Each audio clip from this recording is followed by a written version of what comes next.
Chapter 964. After being stunned for a while, someone in the tavern shouted loudly, and then a group of people all ran out like a mob. The new Flyers' magic airships, everyone had heard of them before, but there were only a few people who had personally seen them. Now that they were able to see this legendary overlord of the skies in a small town in the center of the Candla Empire, they were filled with curiosity. When they were in the tavern, everyone could only see large amounts of dark clouds in the sky. But when they really ran out of the tavern and looked into the sky, everyone could feel the incomparably powerful pressure and deterrence that the magic airships had. The magic airships flew several hundred meters above everyone's heads. This height wasn't too high, but it wasn't too low either. It was a height that normal people couldn't reach, but it allowed them to clearly see the existence of the magic airship. Some people with good eyesight could even see the appearance of the magic airship. With this giant thing flying over their heads, it naturally gave the people on the ground endless pressure. It even made people feel like the sky was closing in on them. Heavenly gods! Was this thing really made by the new flyer? The people on the ground couldn't help calling out in surprise. Yes, such a terrifying thing. Could it be that it isn't something that only gods can control? Are there really humans on it? The new flyer could actually make such a shocking thing. This is too terrifying. No, the new flyer must have obtained the inheritance of a demon. This thing definitely doesn't belong to humans. The magic airships didn't seem fast, but they were actually very fast. They had clearly just flown over Lallertown, but they were already in the sky. When people thought that these magic airships that had suddenly appeared were just passing by, they found that the 10 magic airships that had flown over slowly stopped and began to slowly descend from the horizon. Seeing this scene, everyone was a bit stunned. This was the center of the Candla Empire, it was the center of the empire. Why did the new flyer send out these shocking magic airships? There was the sound of galloping horse hooves that came from behind them. Everyone looked back in surprise and saw a group of cavalry charging out from the north side of the town. They followed the road to the east and headed in the direction the magic airship had landed in. These cavalrymen clearly belonged to Lallertown's official light cavalry brigade, because the knight leading them was clearly Viscount Sosk's nephew, Maury. After the light cavalry led by Mole left, there were several hundred fully armed soldiers from the Lallertown manor that came from the north in a luxurious carriage pulled by 4 horses, also charging in the direction of the magic airship landing. This carriage had the insignia of House Sosko on it. It was clearly Viscount Sosko's carriage. A moment later, dust billowed as Maury's light cavalry brigade and Viscount Sosk's heavy-armored brigade disappeared at the end of the road, leaving behind the mayor and a bunch of merchants and mercenaries who had come to watch the show. They looked at each other in confusion. This was too strange. Based on how Maury's light cavalry and Viscount Sosk's heavy-armored soldiers were rushing over, it was clear that they weren't prepared for the arrival of the new flyer's magic airship, so they were a bit rushed and flustered. This meant that the new flyer fellows had suddenly arrived without notifying the Lallertown officials. This really was too surprising. It had to be known that this was the center of the Candla Empire and the new flyer wasn't a company that belonged to the Candla Empire. For these people to suddenly come here, strictly speaking, it could be considered an invasion of the Candla Empire. It was no wonder Viscount Sosk was this nervous.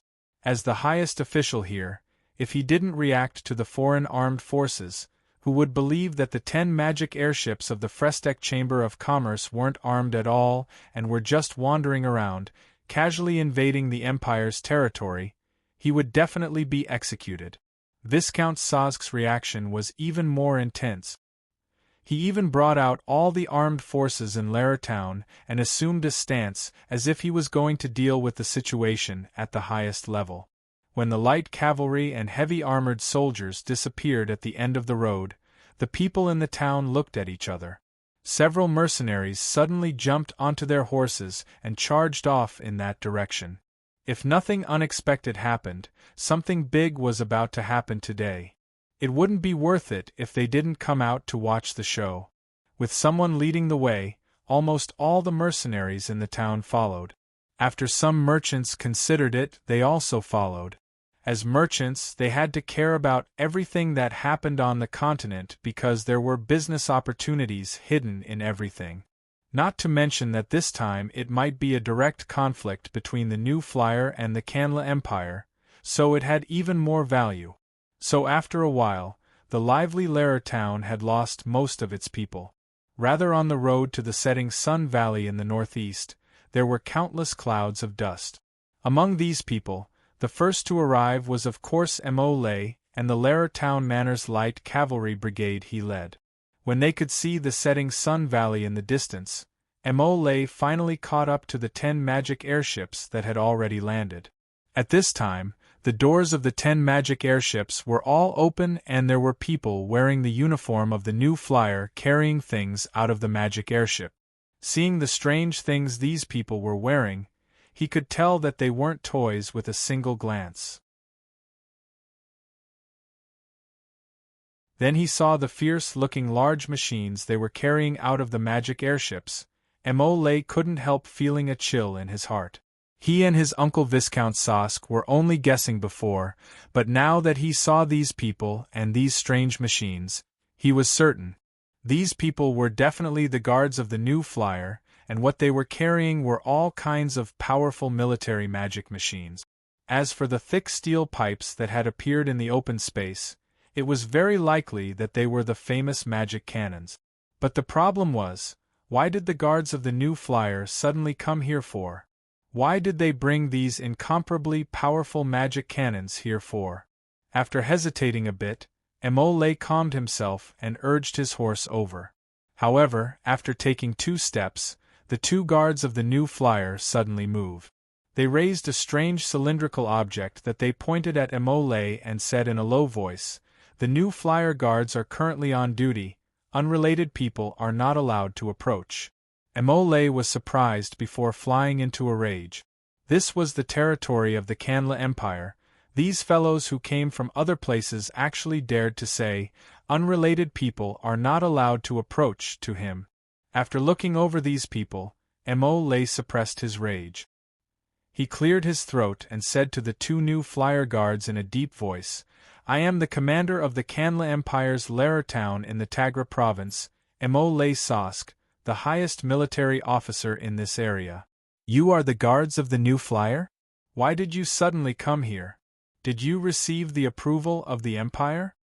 The 2 New Flyer guards still pointed their weapons at Mo, but they didn't say a single word. Mo's heart filled with rage as he pointed at the 2 of them and shouted, "I'm warning you. This is the territory of the Empire. If you enter without approval and even hold weapons, I will treat you as an armed intruder according to the laws of the Empire and arrest you. If you dare resist, you will be killed on the spot." The 2 New Flyer guards didn't move at all, like they didn't hear him at all. Mo deeply knit his brows and raised his right hand, preparing to give the order to attack. According to the Empire's defense order, he had to do this, but seeing the military magic machines on the other side and the terrifying-looking magic cannons on the ground, he couldn't help hesitating. If these people really were the guards of the New Flyer and their battle strength was as terrifying as the rumors of the Empire's nobles said, then with the 100 light cavalry soldiers he brought, they would only be throwing their lives away if they charged forward. But if he didn't do anything, as the highest military officer in this area, he would be the first to be sent to the gallows by the Empire's army headquarters. Damn, I don't believe that these New Flyer fellows will dare attack the army of the Empire in the territory of the Empire. Mo's heart was conflicted for a while before he gritted his teeth. When he was about to wave his hand and give the order to attack, there was the sound of rushed footsteps that came from behind him. Mo's expression relaxed. He turned around and saw Viscount Sosk and the heavy armored infantry he was leading. Viscount Sosk's luxurious horse carriage charged to Mo's side. The door opened and Viscount Sosk's slightly fat body jumped out of the horse carriage, creating a cloud of dust on the ground. He looked over the situation in front of him before looking at Emole. He gave a slight nod and adjusted the expression on his face. With a faint smile, he walked over to the new flyer guards. The two Frestec Chamber of Commerce guards with their weapons raised saw Viscount Sosk come over, so they raised their weapons again. Viscount Sosk stopped and looked around before asking with a smile, "I am the eldest son of Laratown. May I ask who is in charge of this operation?" The two Frestec Chamber of Commerce guards didn't have any expressions, but there was a figure that came out of the magic airship to greet them. Seeing the other side react, Viscount Sosk's heart relaxed. As long as the other side was willing to discuss, everything was easy. However, when he saw the appearance of the person who came out, his expression couldn't help changing as his expression became ugly again.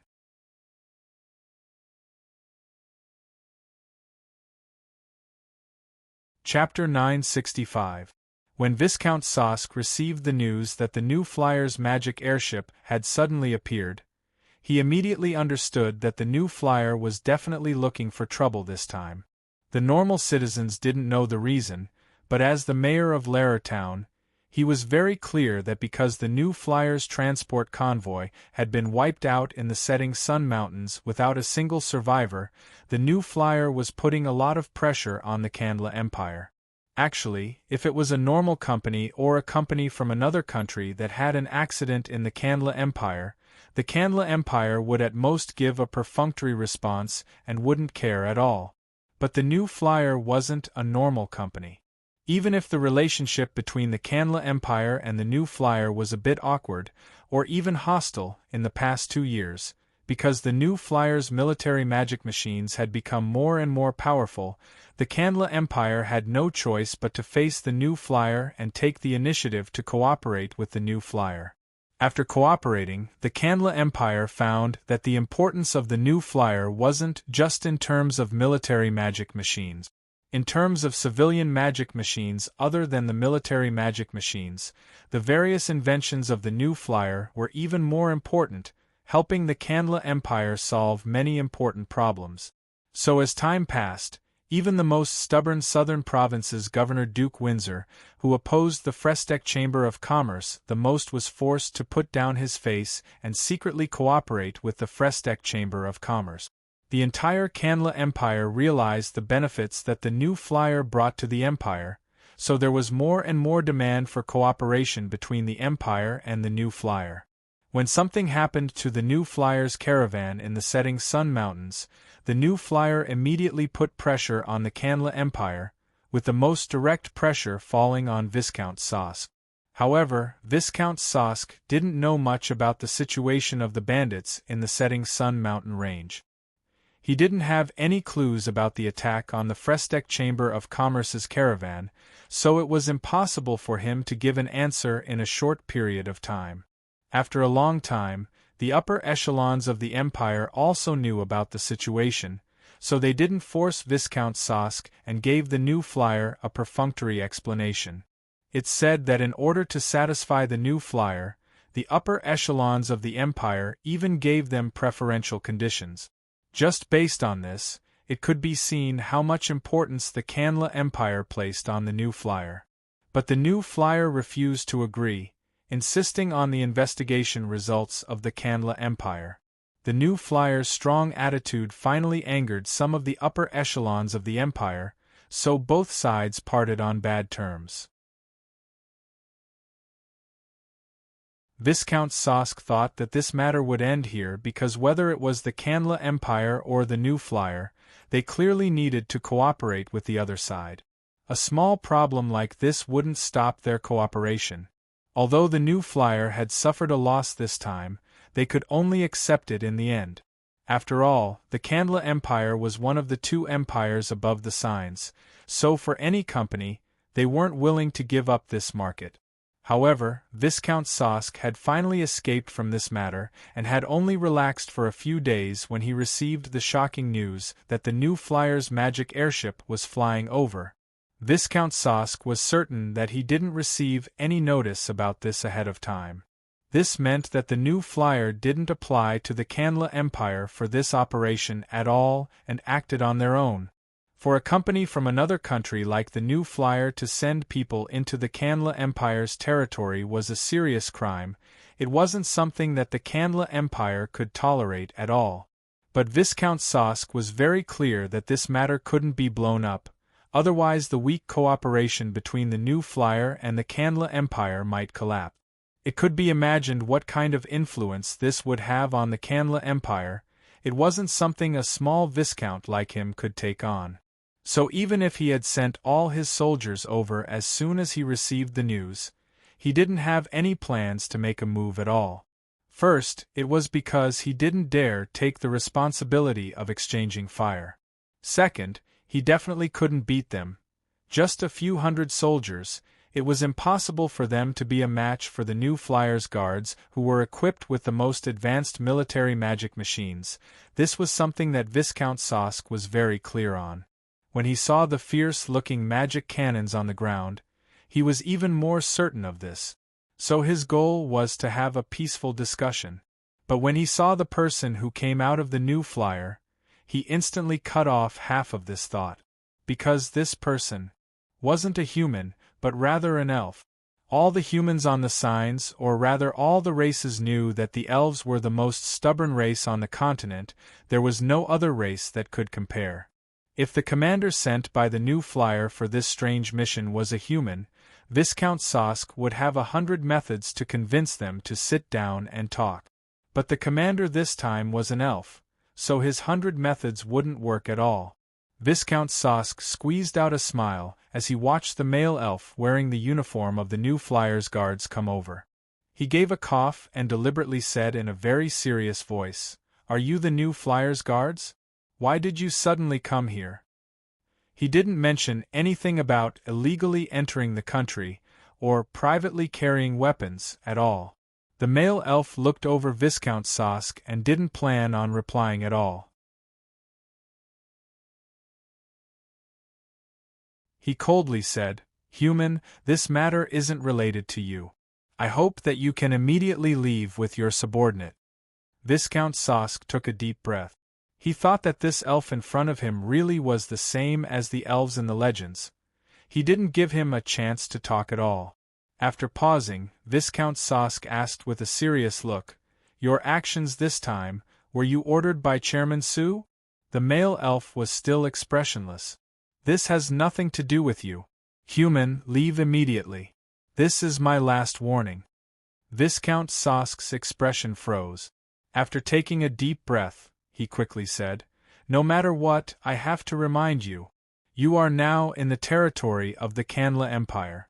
If you act rashly as an official of the Empire, I have to respond. Although my subordinates and I might not be a match for you, this is my duty. Also, all of your actions are within the Empire's control, so please consider carefully." The male elf coldly stared at Viscount Sosk for a while before speaking again. "We are here on the chairman's orders to exterminate bandits. This has nothing to do with you." Seeing that the other party was finally willing to negotiate, Viscount Sosk let out a sigh of relief. "You're here to investigate the robbery of your merchant caravan?" "Yes." The male elf nodded. "The chairman said that since the Canla Empire can't solve this problem, the new flyer will solve it ourselves." Viscount Sosk gave a bitter laugh in his heart. It wasn't that the Empire didn't want to solve this problem, but rather that the Empire couldn't. The Setting Sun Mountain Range was just too complicated and there were many bandits, so they couldn't obtain enough information at all. The only information they could use was the agricultural magic machines that had been stolen by the bandit. But it was like these agricultural magic machines had disappeared and there weren't any clues at all, which really was something that no one would have expected. Thinking of this, Viscount Sosk was stunned. This was because he suddenly remembered that the male elf had said, "Exterminate bandits," and not "search for bandits." Viscount Sosk's heart skipped a beat as he asked in a voice filled with disbelief, "Could it be that you've grasped the whereabouts of the bandits?" The male elf looked at Viscount Sosk for a while, as if he was considering if he should tell him this information or not. After a while, he nodded. Yes, we've already grasped the precise location of the bandits. This time we came to exterminate them. That is impossible. Viscount Sosk couldn't help shouting. If this male elf said that he had grasped the whereabouts of the bandits, he could barely believe it. But he actually said that he had grasped the precise location of the bandits. This really was too unbelievable. If nothing unexpected happened, the bandits should still be in the setting sun mountain range. But the setting sun mountain range was this big and the terrain was this complicated. He had searched the mountains with the elites sent by the governor's manor before, but they didn't find any clues. How could the new Flyers guards have grasped the situation? Of course, he didn't rule out the possibility that the new Flyer had some special method. For example, they had placed some special magic runes on the agricultural magic machines. However, this was even more shocking. Why did the new Flyer do this? It had to be known that the agricultural magic machines were sent to the Northeast Province, so what was the goal of the new Flyer in doing this? Thinking of the deeper meaning behind this, Viscount Sosk couldn't help falling into silence. At this time, there was a beeping sound that came from the male elf. Viscount Sosk looked at him in surprise as he saw him raise his right hand. There was a square metal box in his hand and he spoke into the metal box. Boat number 3, what have you found? Boat number 3 reports that the target is still in the same valley as last time, they haven't moved. Very good, what is the situation around them? According to our observations, there are no random people around the valley. All right, now report the position and distance. According to the results, the target is at 10 o'clock and 6 degrees to the north. The distance is between 7 and 9 kilometers. Received. Continue observing. If there are any abnormalities, report back immediately. Understood. Viscount Sosk watched the male elf end the call in a daze before turning to give an order. The 10 magic cannons on the ground all turned and pointed to the northwest. How are you planning on exterminating the bandits? The male elf ignored Viscount Sosk's question and after being silent for a bit, he suddenly raised his right hand and said in a soft voice, "Attack." The 10 magic cannons released dazzling magic light at the same time before 10 flames came out of the magic cannons, disappearing into the sky to the northwest. Viscount Sosk watched the light disappear into the setting sun mountains in a daze. After being stunned for a bit, an incomparably strong light exploded from the setting sun mountains in the distance, just like the sun suddenly rising. After a while, there were giant explosions that sounded like thunder that even the ground under their feet began to tremble. Viscount Sosk, Mori, and their subordinates were all stunned as they looked at the setting sun mountains in the distance. They were incomparably shocked to find that with the appearance of the light, the mountains covered in the light suddenly melted and a layer was cut off.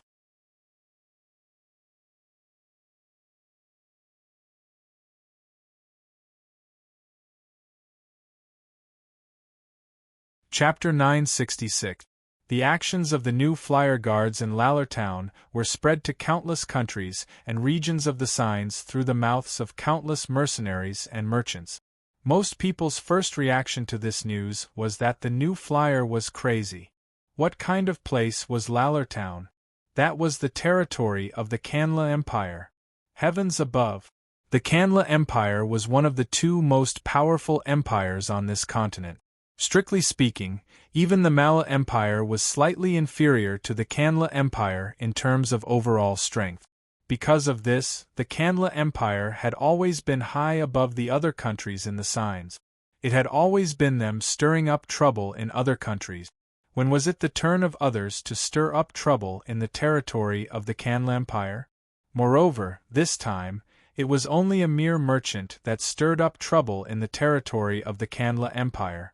Even if this merchant was the new Flyer that had recently gained the attention of the entire continent and received the attention of almost every country, the new Flyer had dispatched its own guards to launch an attack in the territory of the Canla Empire.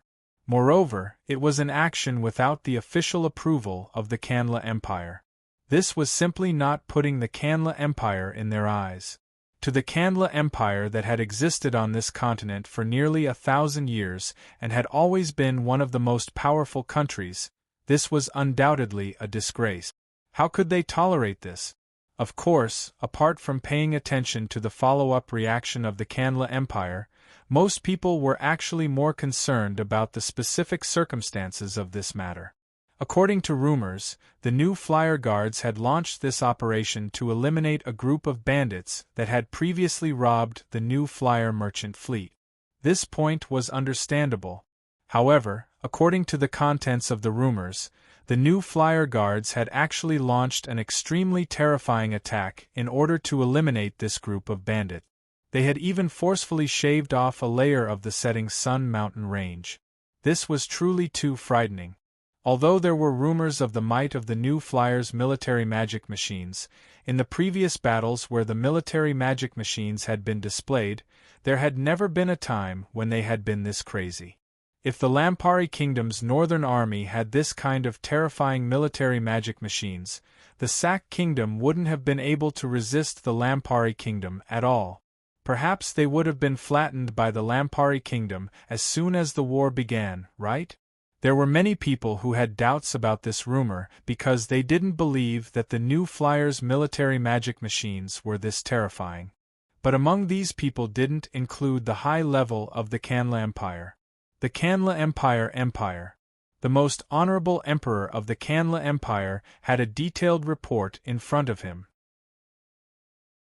There was a clear description of the new flyers' actions, not missing a single thing. There was also a detailed description of the changes in the terrain after the setting sun mountain range was attacked, showing the terrifying might of the magic cannons used by the new flyer guards in front of Emperor Alfonso Kandra. I have a question. The Kandra Emperor looked away from the report and looked up at the people in front of him to ask this. Where did the new flyers' magic airships fly to Lallertown from? Everyone looked at each other in blank dismay. After this matter, everyone's focus had been on the terrifying might of the new flyers' military magic machines, so they had forgotten about the magic airship. Now that the Emperor reminded them, everyone found that this was indeed a very important question. The small town of Larer was located at the junction of the Tajina province and the Northeast province. It could be considered as the center of the empire. It was over 1,000 kilometers away from the nearest empire border, and over 2,000 kilometers away from the empire and the borders of several southwestern countries. If one came from the Principality of Constantine, where the new flight commerce main base was, it would be close to 3,000 kilometers away. The new flyer guards' actions this time, of course it was impossible for them to be organized in the empire. Rather, they should have been transported by magic airships from other places.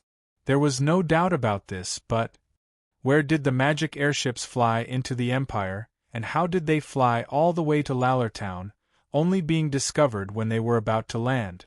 Seeing the confused looks on everyone's faces, the Kandra Emperor gave a cold snort. You don't know? Doesn't that mean that if the new flyer is willing, they can use the magic airships to fly above my royal palace and attack it at will? Everyone was stunned and they couldn't help breaking out in a cold sweat. Although the situation the Emperor said was very hard to happen, if the new flyer was this bold, it really was a terrifying thing. Your Majesty, you don't need to worry about this. The Kanla Empire's Magicians Association's chairman, who was also the head of the Empire's magic department, Great Magician Meave Wisconsin said with a serious look, the Royal Palace has a full range of protective arrays built by the Empire's magic department over several hundred years, so it can take all kinds of attacks. Even if the new flyer dares to send the magic airships to attack the Royal Palace, it won't be a threat at all. Protection array? The Kandra Emperor gave a soft laugh. The Kandra Emperor gave a faint smile. Very good, the royal palace is indeed protected by a protective array, but what about outside the royal palace? Can you guarantee that every inch of land in the empire is protected by a protective array? This. Great Magician Wisconsin shook his head with a bitter look. Your Majesty, this is an impossible matter. So you're saying that we don't have any effective defenses against the new flyer using the magic airships to attack from the sky? The Kandra Emperor said with a cold look. Everyone looked at each other in blank dismay as their expressions became ugly. His Majesty was right, because the sky was the territory of magicians. If the new flyer really used the magic airships to attack, they really couldn't defend against it. We can mobilize magicians to intercept them in the sky, a minister suggested. But how many magicians can we mobilize? The Kandra Emperor asked back. That minister was stunned, not knowing what to say. Although the Kanla Empire had the most magicians on the continent, according to the statistics, they only had around 50,000 magicians. Among them, there weren't even 5,000 magicians who could fly into the sky to fight. You want to protect the territory of the Empire with just 5,000 magicians? This was simply a fantasy story. Not to mention that among the 5,000 magicians, there weren't even 3,000 magicians who were willing to listen to the orders of the Empire. There was no other way. Magicians were a rare job on the signs, and high-level magicians were even rarer. Even if the Kanla Empire was the strongest country on the continent and their magicians were without a doubt number one, it was impossible for them to be that rich in this aspect. After understanding this, everyone in the room fell into silence.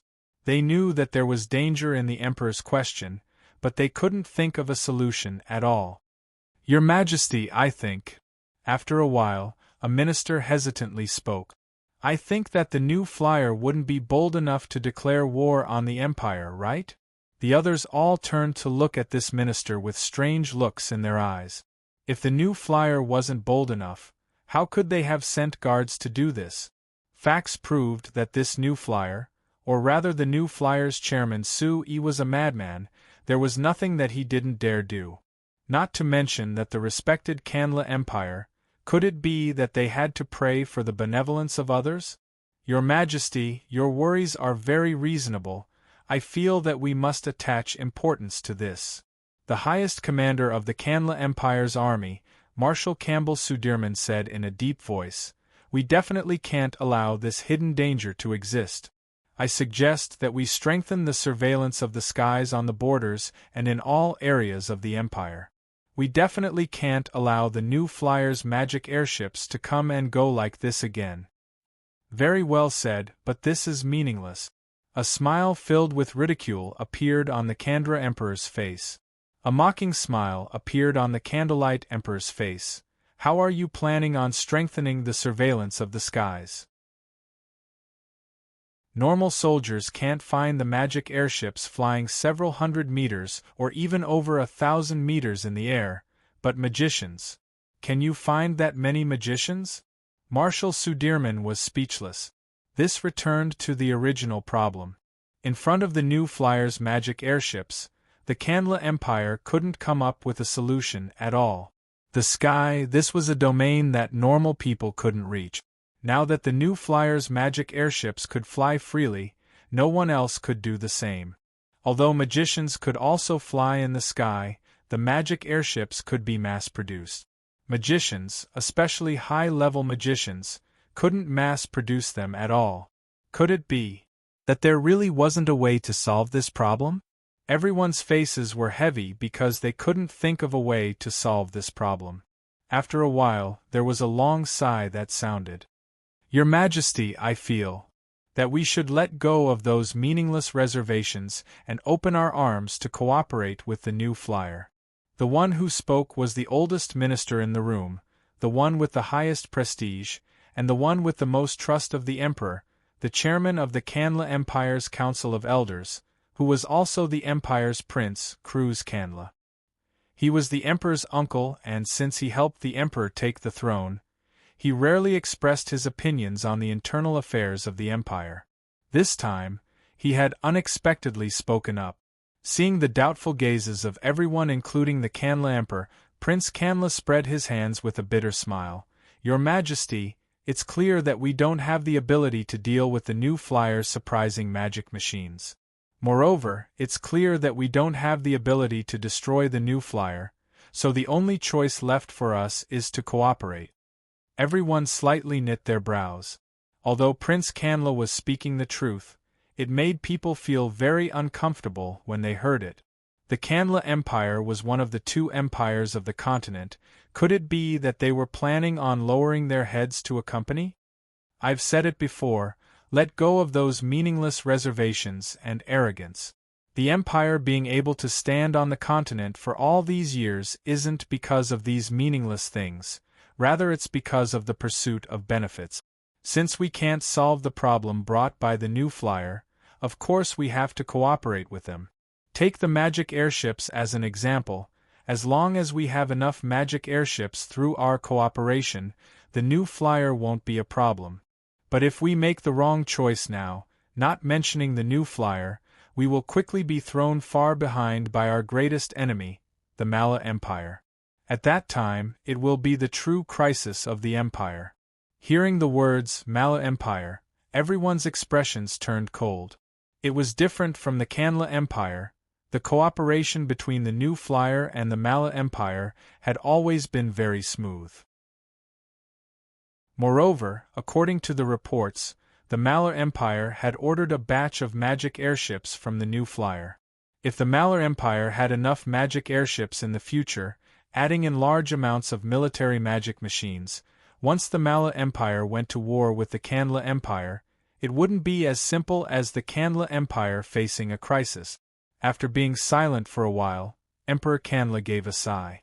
After pausing, he said in a clear voice, "Send out an announcement that the Tagna province's operation with the new flyer has been very successful. This is the deep cooperation between the Empire and the new flyer in the field of military magic machines, which means that both sides have reached an agreement." Chapter 967. The Canla Empire is truly beyond my expectations. Su-Yi looked at the official document in his hand that had the official seal of the Canla Empire's Council of Elders. A trace of uncontrollable astonishment flashed past his eyes. This document wasn't sent to him through the official channels of the Canla Empire, but all the markings on the document truly represented the will of the Canla Empire. There was absolutely no possibility of it being fake. In other words, this document fully represented the will of the Canla Empire. There was no falsehood or forgery in it. However, the contents of the document made Su-Yi somewhat surprised.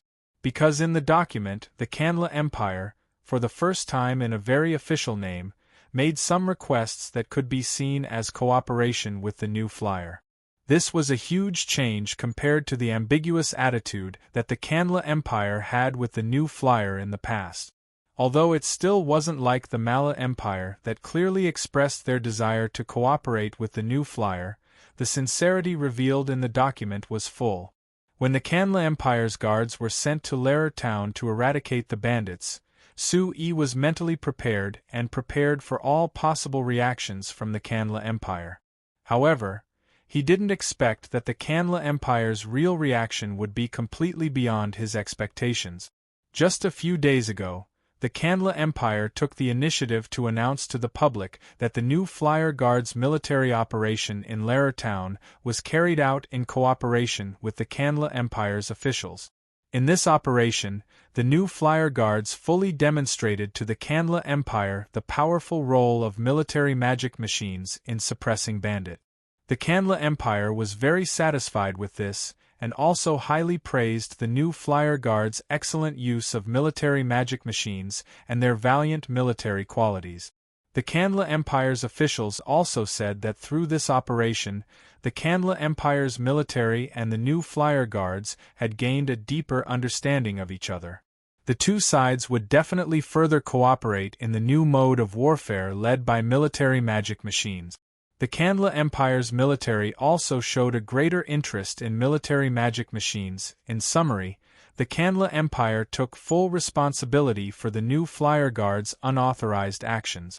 Not only did they not condemn or investigate the new Flyer Guard's actions of bringing weapons into the Kanla Empire's territory without permission and using force in the Kanla Empire's territory, they even tried their best to cover up for the new Flyer Guards and put on a posture of good relations between the two sides. This reaction was truly too surprising. Sui originally thought that the Kanla Empire, as an old empire on the signs and known for their arrogance, would be extremely angry when the new Flyer Guards charged into their territory and caused such a ruckus. The fact that the Kanla Empire didn't directly declare war on the new Flyer was already very surprising. What was even more surprising was that they actually put on an appearance of seeking cooperation. This made Sui feel that this was completely unreal. This isn't strange.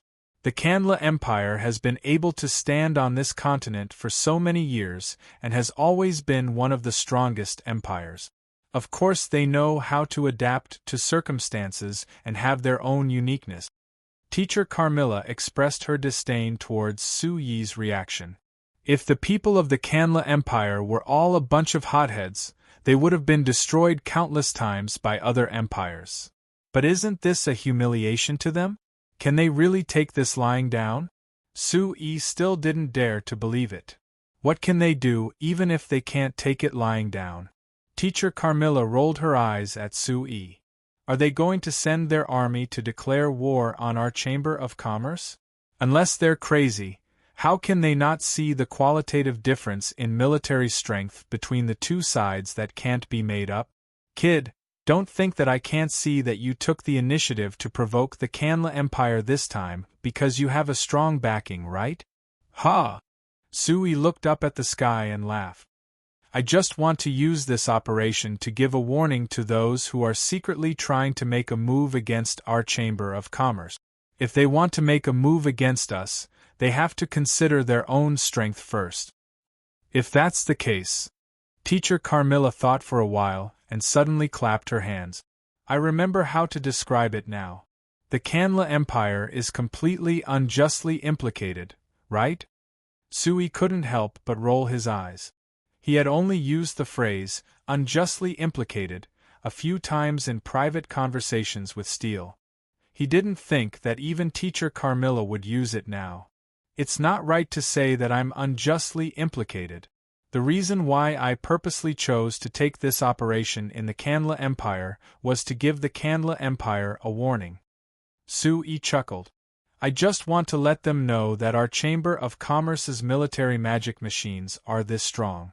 If they still can't see the situation clearly, then don't blame me. Teacher Carmilla looked at Sui strangely. Hey, kid, didn't you always say that you want to develop peacefully so that everyone can gradually accept the changes brought by the magic machines? Why are you suddenly so radical now? Sui pointed at the thick stack of reports on the Chamber of Commerce's incident that he had piled up in the corner of the table, his expression turning cold. Originally, I always thought that if people don't offend me, I won't offend them. Everyone can see the benefits that the magic machines bring, so I don't need to do anything. Naturally, it will slowly spread throughout the continent. But now it seems that, to some people, if you talk about peace with them, they will think that you are easy to bully.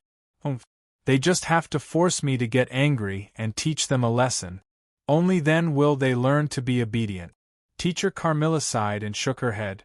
Then what do you want to do next? In fact, it's not just one person or organization that wants to deal with our Chamber of Commerce. I understand. Sui nodded and said in a deep voice, since the Kanla Empire is so tactful, it can save me a lot of effort. As for those who still don't know, this isn't the first time I've done something like this in the Kanla Empire, and it definitely won't be the last. When Teacher Carmilla saw the sharp look in Suyi's eyes, she revealed a bitter smile. She didn't expect that this kid would be forced to take action one day. Those who didn't know Sui and the new flyer were probably going to experience true terror this time. ####Finland Island was an island that was less than 20 kilometers away from the southwest coast of the Kanla Empire. The total area of the island was about 10 hectares. It could be considered a large island in the nearby sea. The vegetation on the island was dense. However, there weren't many other resources on the island. Therefore, although it was relatively close to the coast, the overall geographical location was very remote. It also happened to miss the route that the new flyer had opened up. As a result, the island had always been very desolate. However, for the Bluebeard pirates, Finland Island was a very good habitat. Ever since the damned new flyer joined forces with the Kanla Empire's navy to clean up the southern seas of the Kanla Empire and the surrounding seas several times, the pirate groups in this large area of the sea were either dead or scattered. There weren't many left. The reason why the Bluebeard pirates were able to remain intact was because their leader, Bluebeard, had seen the opportunity early. He had pulled them out of the deep sea of the southern seas of the Kanla Empire and hid in a relatively remote location on an island that didn't attract any attention. Relying on catching fish, fruits, and sporadic prey on the island, the pirate group had persisted for a long time. When the new flyer and the Kanla Empire's navy's search and capture efforts had slightly decreased, Bluebeard even stopped a group of people from going to the nearby coast from time to time and changed their profession to become bandits. This kind of life wasn't good for the Bluebeard pirates who used to roam the seas, but it was more or less acceptable. However, this peaceful life for the pirates came to an abrupt end when Bluebeard led his men ashore to rob. That time, Bluebeard and his men actually encountered a group of mages. In the face of powerful mages, they were of course unable to resist. But what was surprising was that this group of mages actually didn't kill them. Instead, they placed a magic imprint on each of them and made them swear allegiance to them.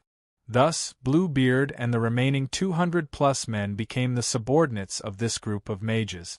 However, what was even more surprising was that, after this group of mages subdued them, they seemed to have forgotten about them and disappeared for a long time. Until Bluebeard himself had almost forgotten about this matter, another mage found them and ordered them to go out to sea to prepare for a robbery. Bluebeard and his men were very puzzled. These mages were of noble status. Why would they suddenly come to become pirates? However, they had no way of disobeying the mage's orders and could only follow the powerful mage out to sea in a daze, resuming their old business that was about to be forgotten. But when he saw the target of the robbery, Bluebeard was almost scared to death. Heavens above! He would never forget the extremely unique emblem of the new flyer, even if he was beaten to death. Bluebeard knew that on the surface of the sea, the pirates would definitely not be a match for the freaks of the new flyer fleet. But when he tried to persuade the mages to retreat, the mages ignored him and chose to take action personally. The final outcome was not suspenseful. Although the offensive power of the new flyer fleet was still terrifying, under the leadership of 20 high-level mages and a great mage who shouldn't have been there at all, they were still no match for them and could only be wiped out in the end. After following the powerful mages to rob the new flyer fleet 3 times, the remaining fear in Bluebeard's heart towards the new flyer fleet at first disappeared.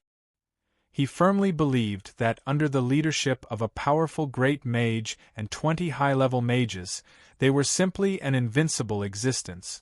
The only thing he was terrified of was that he still didn't understand the purpose of this group of mysterious and powerful mages. Why were they targeting the new flyer fleet? Did they have a grudge against the new flyer?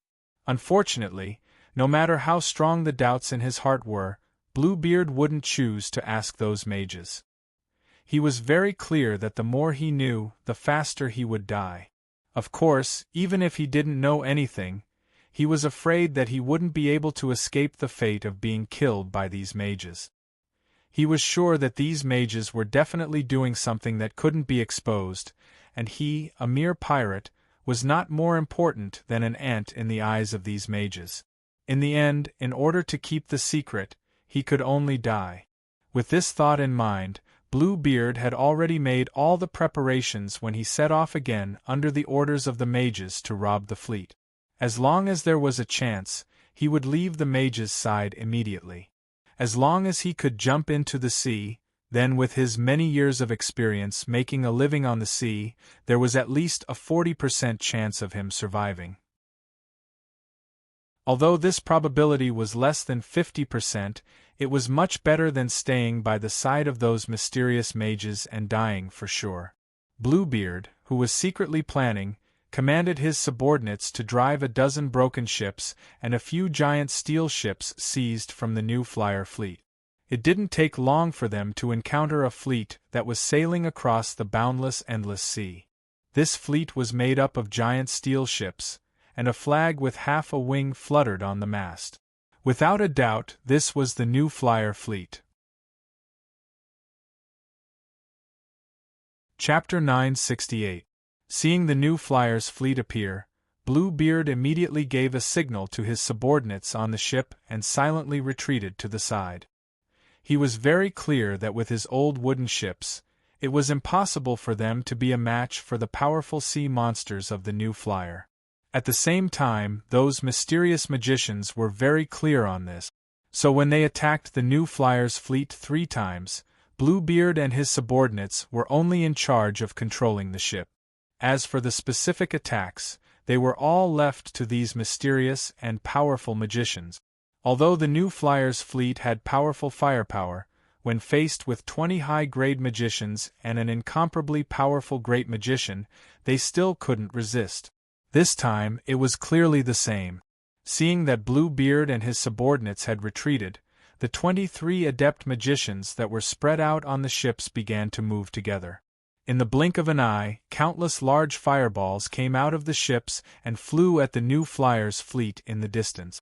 The 7th grade fire spell, Flame Bomb, it was strong enough to kill an elephant.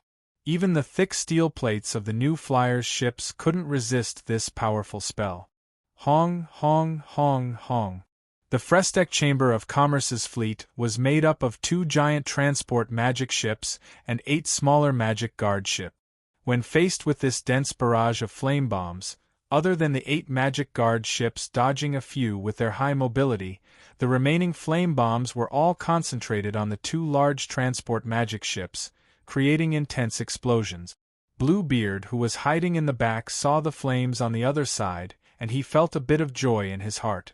These brats from the Frestec Chamber of Commerce, they had been so majestic when they drove away the pirates, but now they could only take a beating in front of these powerful magicians. Hey, no matter where these mysterious magicians came from or why they kept attacking the new flyer's fleet, as long as they kept doing this, they could even drive the damn new flyer fleet out of these seas. He and his subordinates could return to their previous happy days. Bluebeard looked at the sea in front of him with wide eyes, silently waiting for the large transport magic ships to sink to the bottom of the sea. In the previous 3 attacks, he had seen 8 large transport magic ships and over 10 magic ships sink. Every time he saw it, his heart filled with joy. However, when the flames faded, Bluebeard was surprised to find that this time, the situation was a bit off. The 2 Frestec Chamber of Commerce's large transport magic ships in the distance released a faint blue glow at the same time. It covered the entire ship like there was a light blue shell around it. Although the blazing fireballs caused violent explosions and countless huge halos when they hit the surface, they were unable to shake the light blue barrier in the slightest. As for the 2 large transport magic ships covered in the light blue barrier, they weren't damaged at all.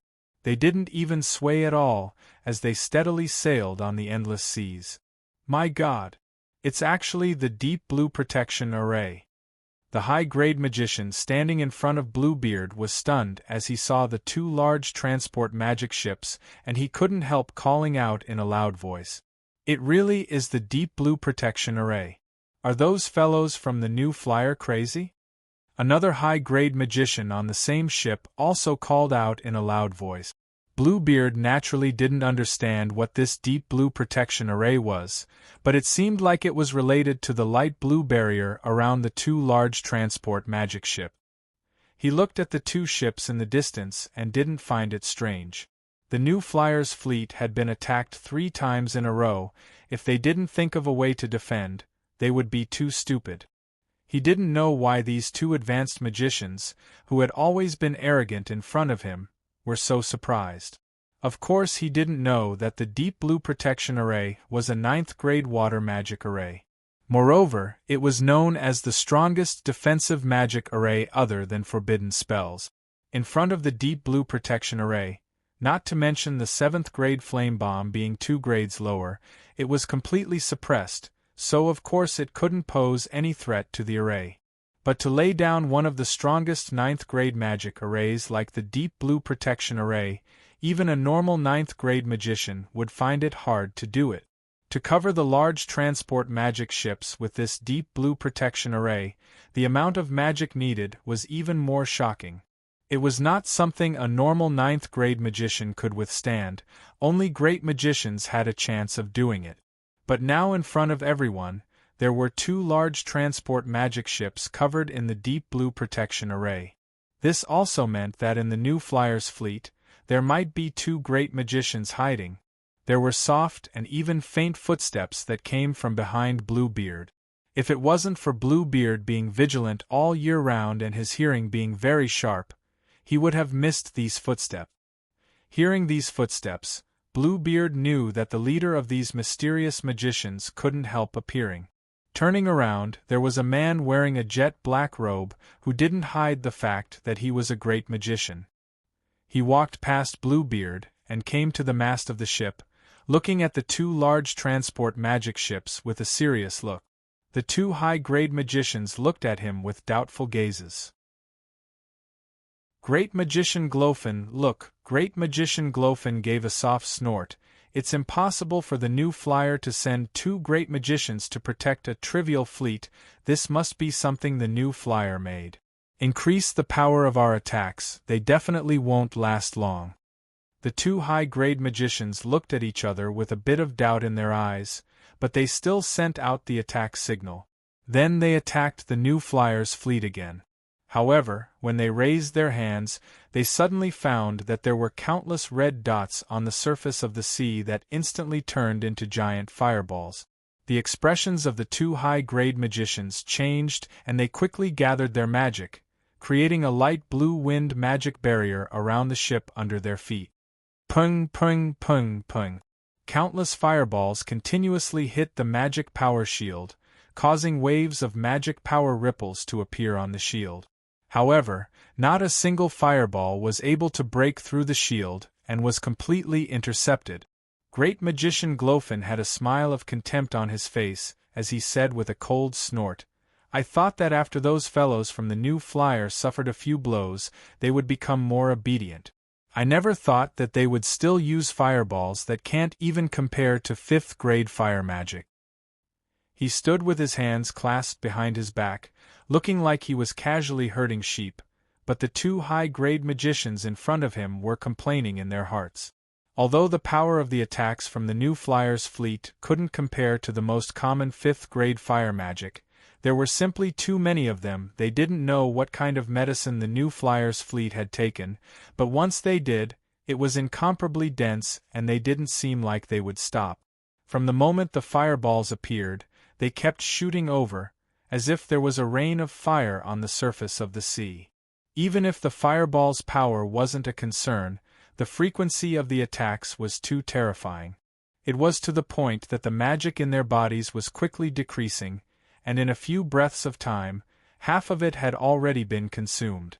Great Magician Glowfin was naturally very clear on their situation, so he nodded and said, "Prepare to counterattack." After saying this, Great Magician Glowfin circulated his magic and slightly raised his hand. In the previous attacks on the new flyer's fleet, because of the powerful attacks of the new flyer's fleet, a great magician like him had to personally make a move to take care of them. It seemed like this time wasn't an exception. Endless magic elemental energy condensed in Great Magician Glowfin's hands before gathering above his head. After a while, there seemed to be a black vortex above his head. This was the most powerful forbidden spell that Great Magician Glowfin knew. At the same time, it was a very special spell that was fused with spatial magic, darkness explosion. Its might was far from what a normal 9th grade spell could compare to. If one was hit by this spell, even with the protection of the deep blue protection array, they wouldn't be able to escape. Even with great magician Glofin's powerful strength, it still took him a bit of time to condense this spell. However, when he was about to finish condensing it, on the side of a large transport magic ship that was facing them, there was suddenly a white light that turned into an incomparably large white ball of light. The ball of light was very bright.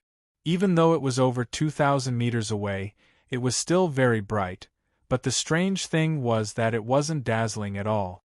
Seeing this ball of light instantly condense, great magician Glofin's hands couldn't help trembling and he almost lost control of his magic. He looked at the ball of light in the distance with incomparable shock, and there was a strong sense of danger that filled his heart. After that, the ball of light suddenly exploded and a giant white beam of light that was several meters wide came out of the large transport magic ship. It instantly crossed 2,000 meters and hit the ship that great magician Glofin was on. When the light faded, it was like the surface of a field that had just been plowed. There was a long gully that was over 20 meters wide and several meters deep. However, the place where the ship had stopped was now empty. Chapter 969. Everyone from the Bluebeard pirates and the magicians were stunned by this attack.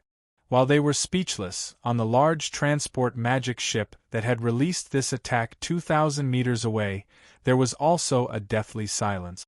After a while, there was a loud swallowing sound that came from the incomparably silent bridge, breaking this silence. God! Was this really an attack from us? The high-level officers of the new Flyer Guard fleet and the staff of the other ships looked at each other with strange expressions.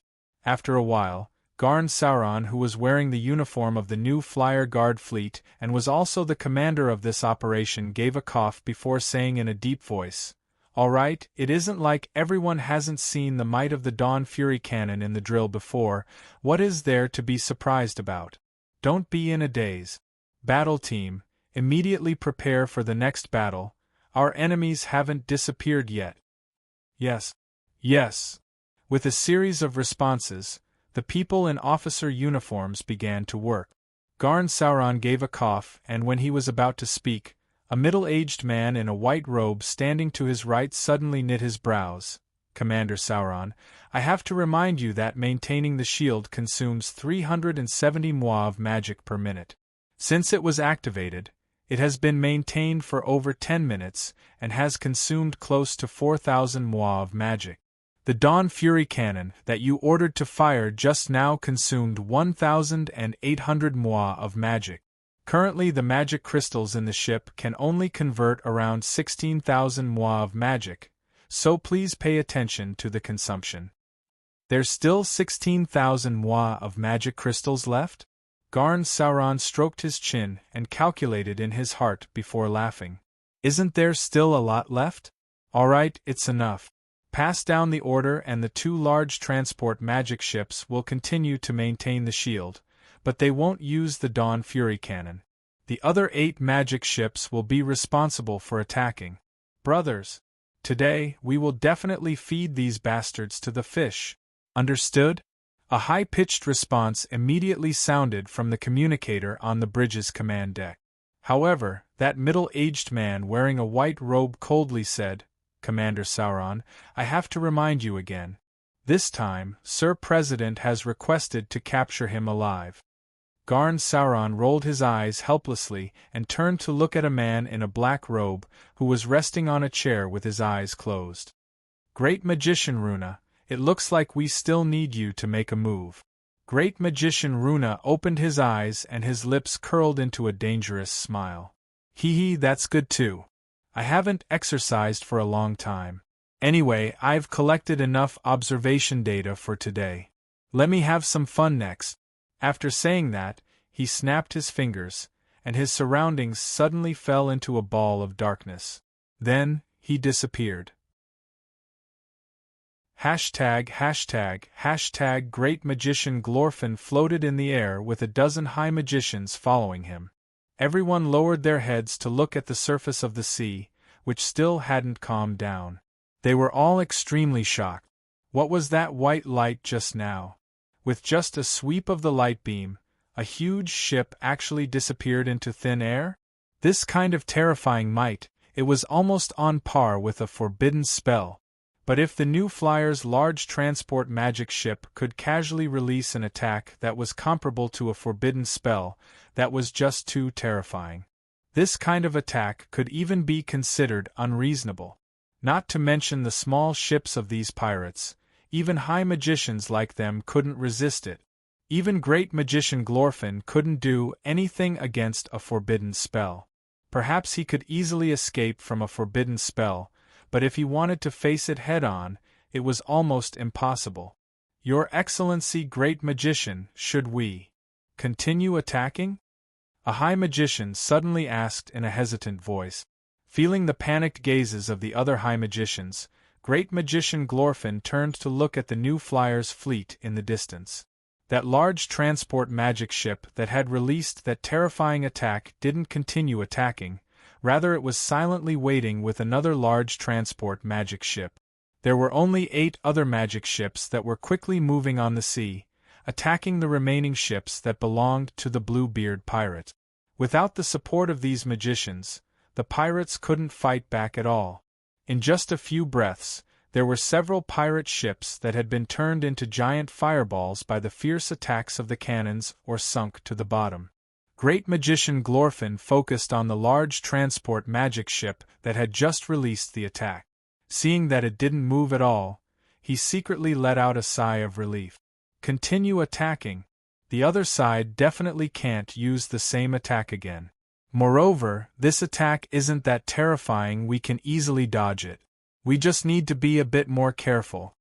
Just as Great Magician Glorfin was about to give the order for his subordinates to continue attacking, he suddenly felt an abnormally strong magic fluctuation coming from the space around him. He was instantly shocked and his figure flashed, flying 100 meters away. The other high magician's senses were much weaker than Great Magician Glorfin's, so when they sensed it, there was already a giant black magic vortex in the sky. The 2 closest high magicians didn't even have time to call out before they were swallowed by the magic vortex and disappeared. The remaining high magicians all used their magic and flew away as fast as they could. After a short moment, a silhouette slowly walked out of the black mana vortex as if he were walking on flat ground. Beside him, the 2 high magicians that had been swallowed by the black magic vortex floated there without moving. It was unknown if they were still alive. Great Magician Runa looked over the shocked magicians in front of him before finally looking at Great Magician Glorfin. He laughed. You're the Great Magician who made a move to sink our company's 8 large transport magic ships and 13 guard magic ships, right? Great Magician Glorfin felt a strong sense of danger from this magician who had suddenly appeared. That black magic vortex just now was similar to the forbidden spell he was most proficient in, the Dark Explosion.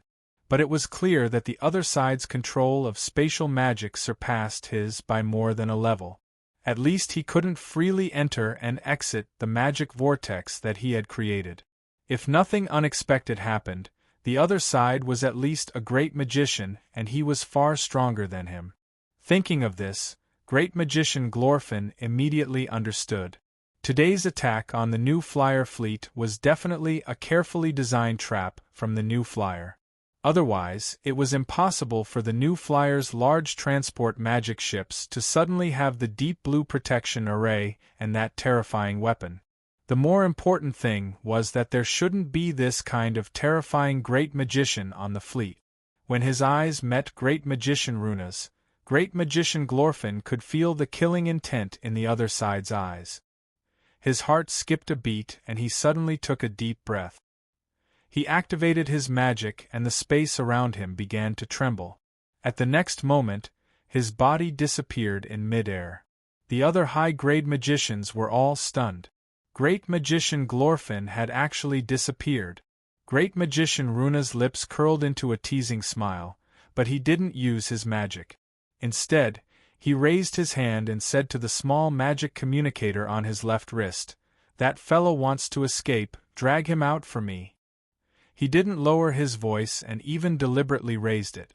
When these words fell into the ears of the surrounding high-grade magicians, they were all stunned. Could it be that Great Magician Glorfin wasn't planning on using spatial magic to fight back and was planning on escaping? As for this mysterious and powerful magician in front of them saying drag him out, what did that mean?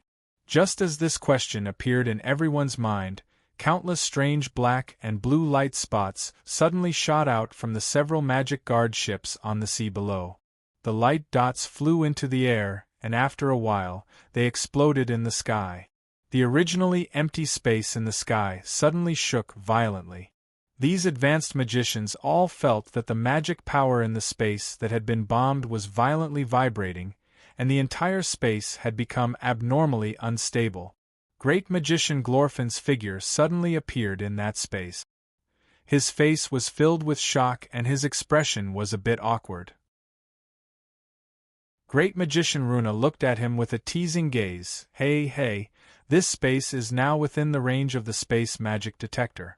Not to mention a piece of trash like you, even I wouldn't be able to escape using space magic. Space magic detector? Great Magician Glorfin looked at Great Magician Runa with a confused expression. He judged that he wasn't a match for the Great Magician in front of him, so he immediately decided to use space magic to escape. Even if the other side was also a great magician, as long as they weren't in the realm of arch-magi and couldn't surpass him in terms of space magic, he had a high chance of escaping. But the other side clearly didn't make a move, so why did he suddenly feel a strong spatial vibration hit him and force him to appear? Alright, don't waste time thinking about why. Runa looked at him with a funny expression and shook his head, his eyes gradually turning cold. Because of you and the trash you brought, our company has suffered a loss of over 20 million gold coins. Sir Chairman is very angry about this, so you can go die. Chapter 970. As the capital of the Canla Empire, Wimbledon City had always been known as the largest city in the signs. Naturally, it had a huge population that far exceeded other places. According to rough statistics, the number of permanent residents in Wimbledon City had reached 3 million, and the floating population that was hard to calculate was at least 3 million. In total, it reached an astonishing 5 million people. Such a huge number of people, in a small country like the Lampari Kingdom, was almost equivalent to the population of an entire country. It was because of such a huge population that Wimbledon City was almost always a bustling scene. There were people everywhere, completely different from the peaceful and comfortable situation of most cities on the continent. For Wimbledon City, the most lively place was the Candela Emperor Square in the center of the city. Almost all the shops in Wimbledon City gathered here. At the same time, there were several famous restaurants and other entertainment venues. In addition to attracting countless nobles in Wimbledon City to come here to play, it could also attract a large number of commoners with better family conditions to come here. They hoped that one day, they could mix with the high and mighty nobles. Of course, if it was said that the place that usually accommodated the most people was the Candela Emperor Square in the center. This square had existed since the founding of the Canla Empire. It had been rebuilt several times, but it still maintained the huge area when it was first built. It occupied a huge area in Wimbledon City. The most recent renovation was carried out last autumn. It was said that the Amsterdam Chamber of Commerce from the Lampari Kingdom was invited to carry out the overall renovation. After half a year of renovation, the new Candela Emperor Square used a new marble surface. The surrounding decorative flowers and plants had become more exotic and gorgeous. There were many that people had never heard of before. It was said that they were gifts from the elves.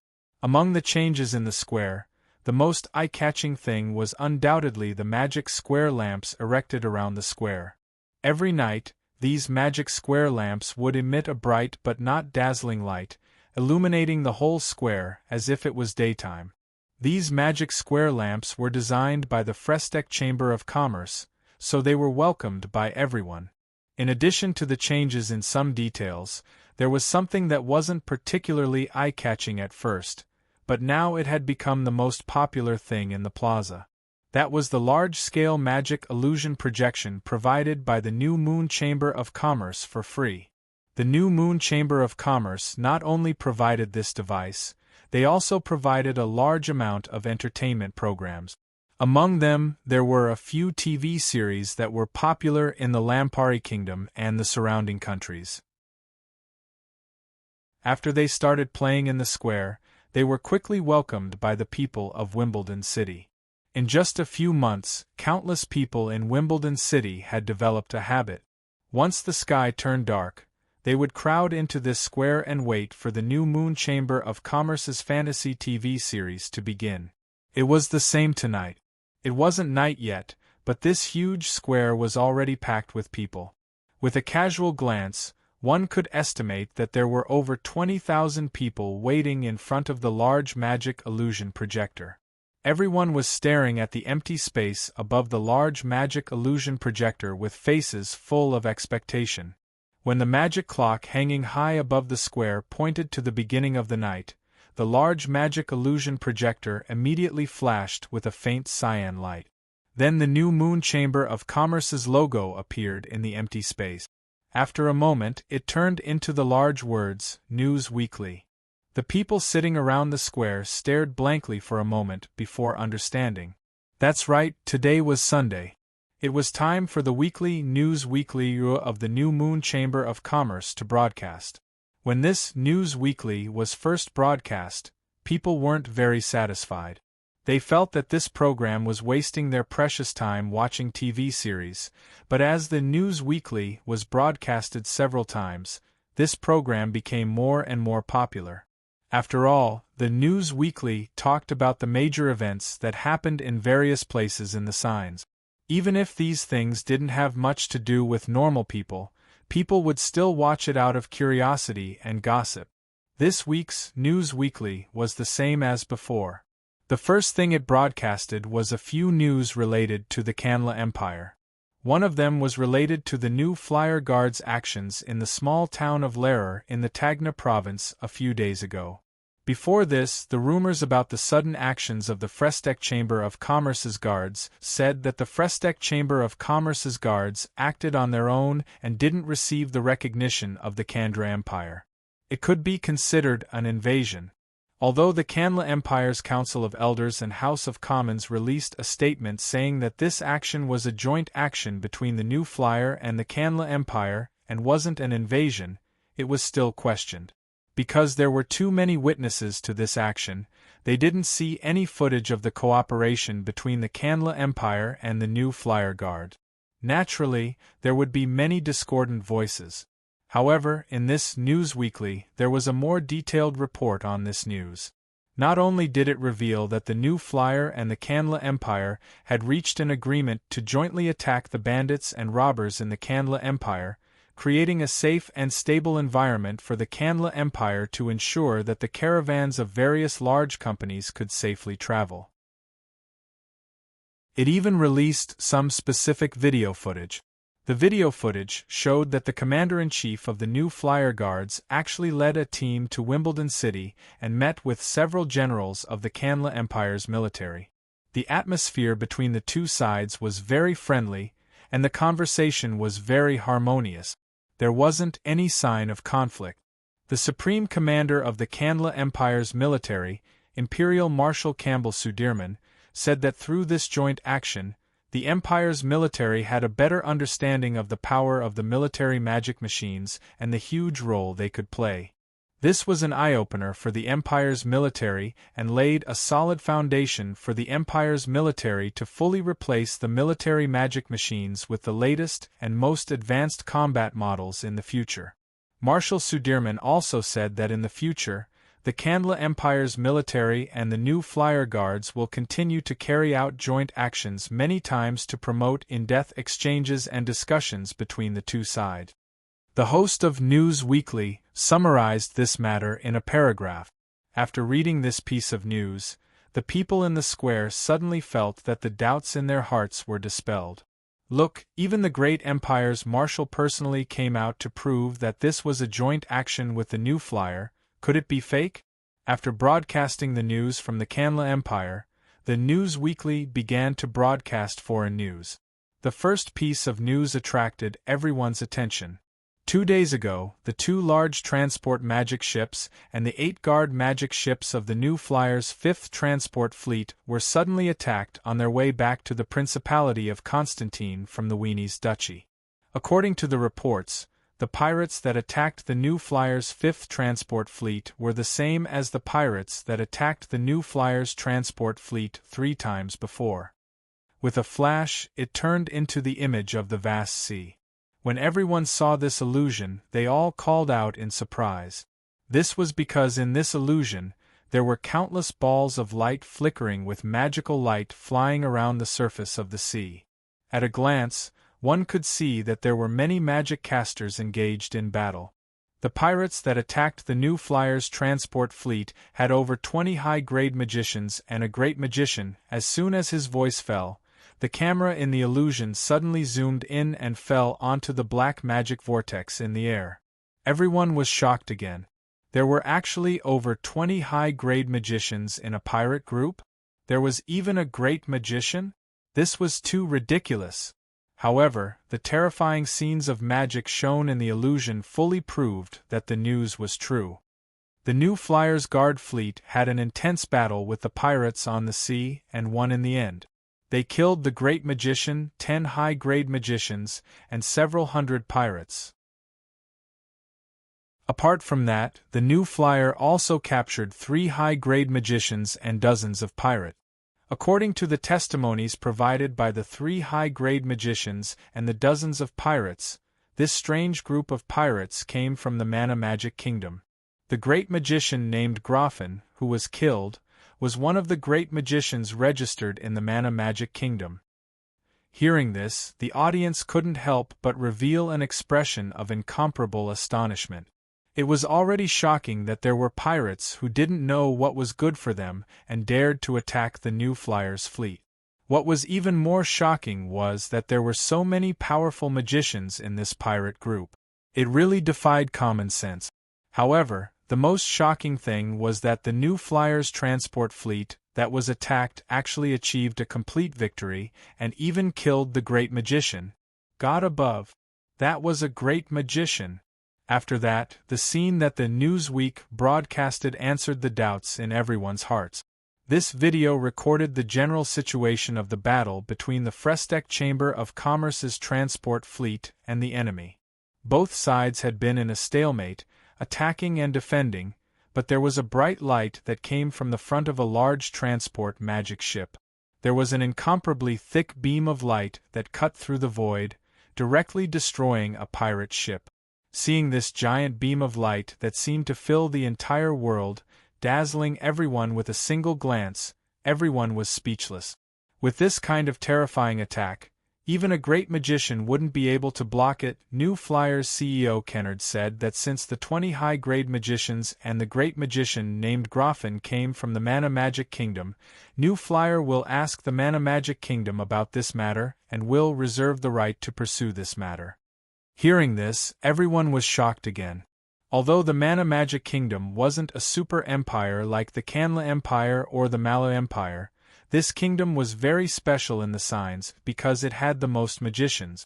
As for why a kingdom had the most magicians, the Mana Magic Kingdom was actually a country secretly organized by the Sorcerers Guild. It was because of the support of the Sorcerers Guild that the Mana Magic Kingdom had such a terrifying number of magicians. Now that the new Flyer wanted to cause trouble for the Mana Magic Kingdom, this was simply provoking the Sorcerers Guild. This was without a doubt a very crazy move. But when everyone thought of how the new Flyer had almost openly fallen out with the Sorcerers Guild, they didn't find it strange. That's right, the New Flyers chairman Sue-E was a madman and the New Flyer was a group of madmen. Chapter 971. Do. There were soft knocks with a special frequency that came from the Canla Empire's royal palace. Emperor Alfonso Candra put down the document in his hand and softly called out, "Come in." The door was softly pushed open, and a middle-aged man with a normal face quickly came in. The Candra Emperor saw him respectfully give a bow before casually asking, "How is the effect?" The middle-aged man raised his head slightly and stared at the table in front of His Majesty. He didn't dare to make eye contact with His Majesty.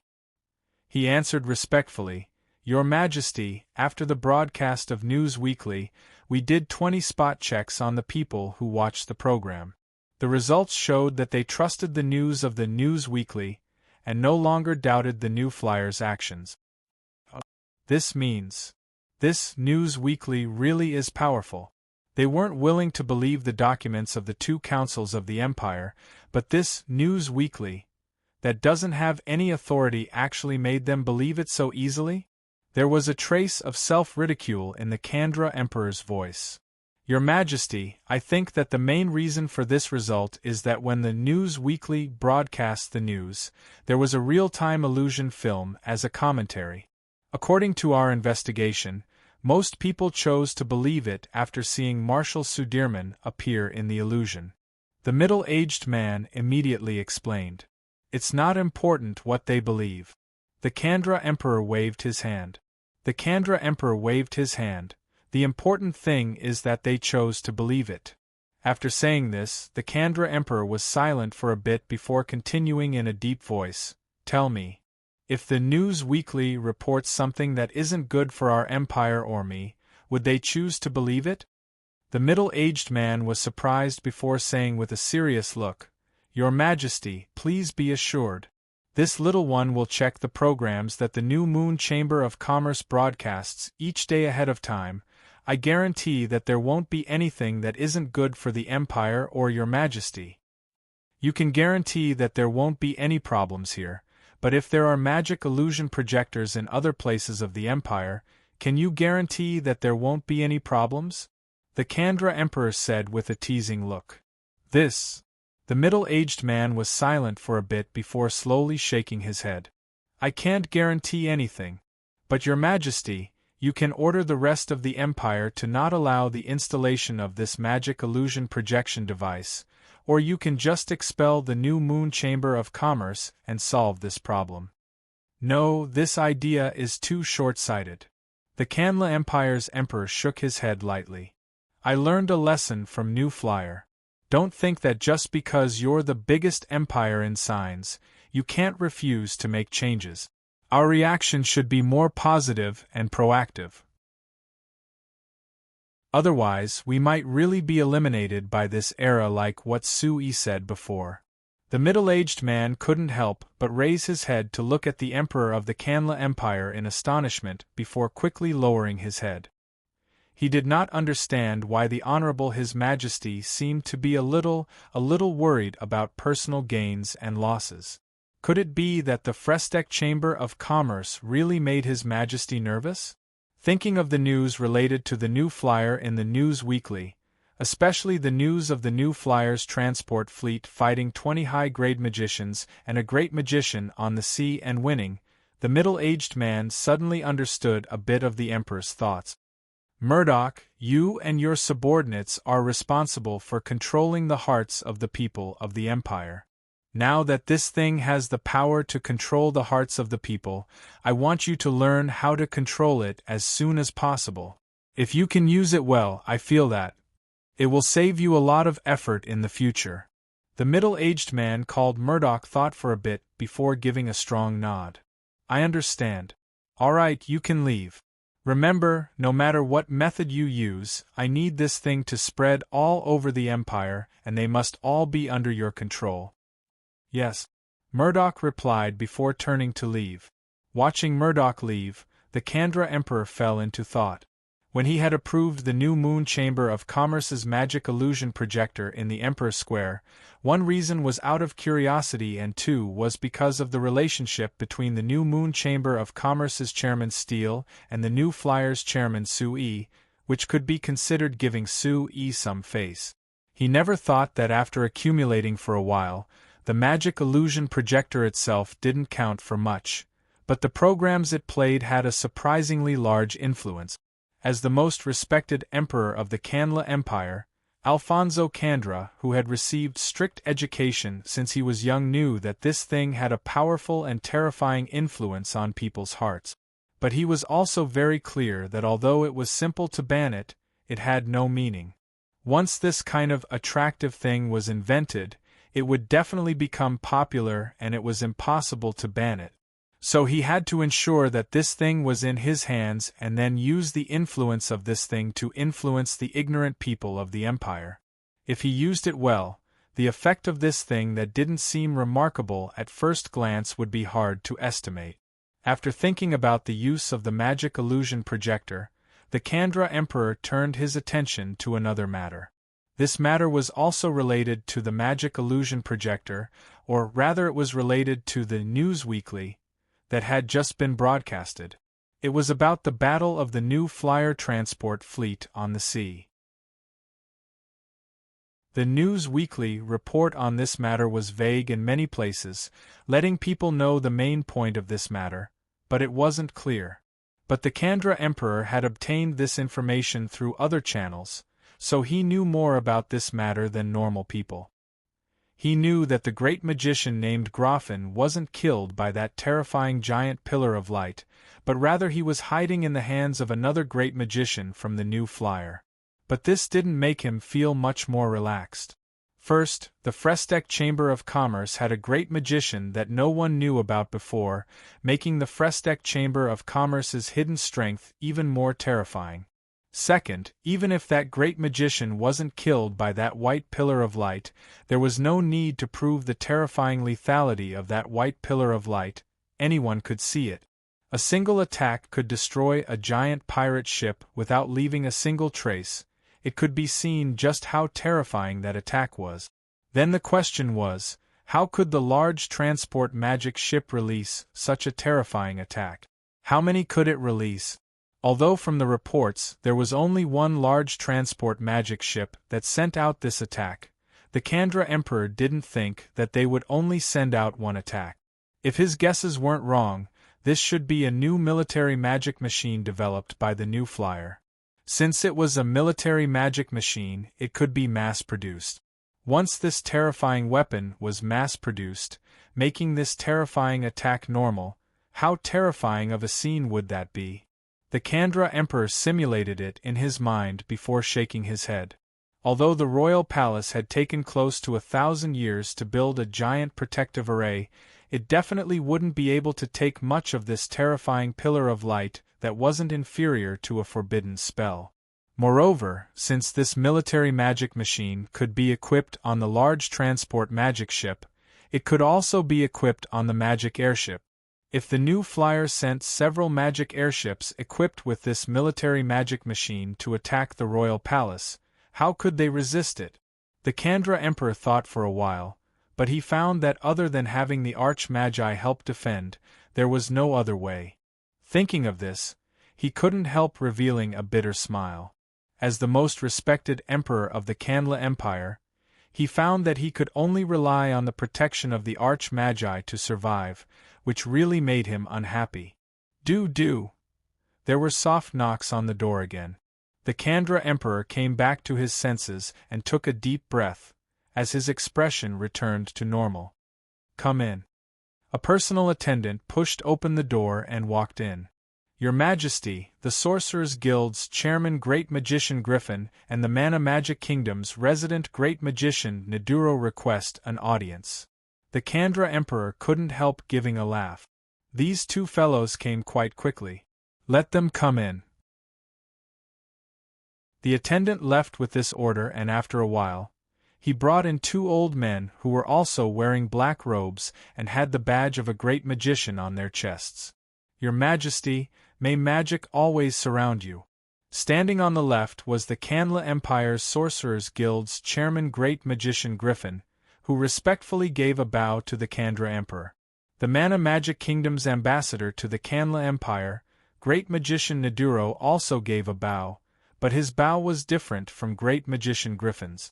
Seeing this difference, the Kandra Emperor narrowed his eyes and asked with a smile, "Then Ambassador Naduro, are you here on behalf of the Marlow Magic Kingdom?" Great Magician Naduro immediately said with a smile, "Your Majesty really is filled with wisdom. Yes, I'm here on behalf of the Mana Magic Kingdom's ambassador to request an audience with your Majesty. There are some matters between the two countries that I need your Majesty's advice on." The Kandra Emperor took a deep look at him before waving his hand. "If it's related to the new flyer, then there's no need to discuss it." Great Magician Griffin and Great Magician Naduro were stunned. They looked at each other with eyes filled with doubt. The Emperor guessed that Great Magician Naduro was here because of the new flyer, which wasn't strange. But why did he directly tell Great Magician Naduro not to discuss it? Thinking of this possibility, Great Magician Naduro's expression became very ugly. Chapter 972. If it was said that New Flyer and the Magicians' Union headquarters had fallen out and there was no possibility of cooperation between the two sides, and even started to have some conflicts over the resources of low-level mages, but in everyone's eyes, these conflicts were mostly just words, and there wasn't any substantial action. In the end, New Flyer could be considered as the most popular company in the signs. Even the powerful Canla Empire and the Mala Empire had to seek cooperation with New Flyer. Although the Sorcerers Guild was also one of the most powerful organizations in the signs, they would still have some scruples and wouldn't have a substantial conflict with New Flyer. However, no one thought that New Flyer would be so bold. It was already good that the Sorcerers Guild didn't find trouble with New Flyer, but New Flyer actually dared to find trouble with the Magicians' Union headquarters. It was simply inconceivable. After announcing to the public that their transport fleet had been attacked, New Flyer immediately used a very formal channel to raise doubts and inquiries to the Mana Magic Kingdom. However, the result was as everyone expected. The Mana Magic Kingdom said that they didn't know anything about this matter, and also didn't know why Great Magician Glorfin and the 23 advanced magicians led by him attacked the New Flyer's transport fleet. In short, they completely brushed this matter aside. New Flyer said that they already had enough evidence to prove that Great Magician Glorfin and the advanced magicians led by him were ordered by the Mana Magic Kingdom to specifically target the New Flyer's fleet and rob them with the intention of destroying the New Flyer's fleet. When these words were said, it immediately caused an uproar in all the countries in the signs. If the New Flyer's accusation was true, then the meaning behind it was too shocking. As everyone knew, the Mana Magic Kingdom was actually a country established with the support of the Sorcerers Guild. It could even be used as a concrete manifestation of the Sorcerers Guild's strength in the signs. New Flyer accused the Mana Magic Kingdom of deliberately sending a large group of magicians to attack the New Flyer's transport fleet. It was very likely that it was ordered by the Sorcerers Guild. This also meant that the conflict between the Sorcerers Guild and New Flyer had reached an irreconcilable level, to the point that they had to use this method to directly attack the New Flyer. The Mana Magic Kingdom naturally refused to accept the New Flyer's accusation and said that New Flyer was deliberately slandering the Mana Magic Kingdom and must have some ulterior motive. Because of this, the Mana Magic Kingdom announced that the New Flyer had become a hostile merchant of the Mana Magic Kingdom and refused to have any dealings with the New Flyer. At the same time, they also refused to allow any items related to the New Flyer to enter the Mana Magic Kingdom. For a merchant, this was of course a very serious punishment. Everyone also thought that this matter would end here. In the end, the New Flyer was only a merchant. It was impossible for them to do anything to a country. Moreover, this country's backer was obviously the continent's largest organization, the Sorcerers Guild. However, The new flyer once again exceeded everyone's expectations. After the Mana Magic Kingdom refused to talk to the new flyer issued a final warning to the Mana Magic Kingdom through official channels. They claimed that if the Mana Magic Kingdom continued to refuse to cooperate with the new flyer's investigation of the attack on the new flyer's transport fleet, they would directly take action. What was a bit unexpected was that the Frestec Chamber of Commerce's final warning wasn't just sent to the Mana Magic Kingdom's officials, it was also announced through the various newspapers and the magic illusion projectors in the various cities. This approach naturally attracted the ridicule of almost everyone. Most people felt that the Frestec Chamber of Commerce had been too smooth lately, so they had swelled up too much and couldn't even maintain their position. In the name of a merchant, they issued a final warning to a country? What a joke! However, just when everyone thought that the new flyer was just talking, the new flyer actually made a move. Hashtag May 3793 of the Continental Calendar, the new flyer's 1st and 2nd Guard fleet arrived at the southern harbor of Venice. Arriving with these two fleets was the 1st, 2nd, and 3rd Guard squadrons of the new flyer, a total of 6,000 people. 5 hours after the 3 squadrons disembarked, they had already passed through the border of the Venice Duchy. At the same time, they passed through the Auber Duchy to the north of the Venice Duchy, arriving at the border of the Mana Magic Kingdom and officially launching an attack on the Mana Magic Kingdom. At the same time, a total of 30 magic airships carrying the new flyer's 4th Guard Squadron, which was also the Special Guard Squadron, arrived at the border of the Mana Magic Kingdom and launched an attack with the other 3 squadrons. Under the powerful attack of the new flyer's guards, the border guards of the Mana Magic Kingdom could only hold on for less than half an hour before they were completely routed. After that, the new flyer's guards kept approaching, and in less than 2 days, they were like a hot knife through butter. They directly threatened the capital of the Mana Magic Kingdom, which was known as the Magic Kingdom's capital, Sorcery City. Here, the new flyer's guards finally met their first real resistance. They were fighting with the only magic legion in the signs, the Mana Magic Kingdom's Mana Glory Legion that had been guarding Sorcery City.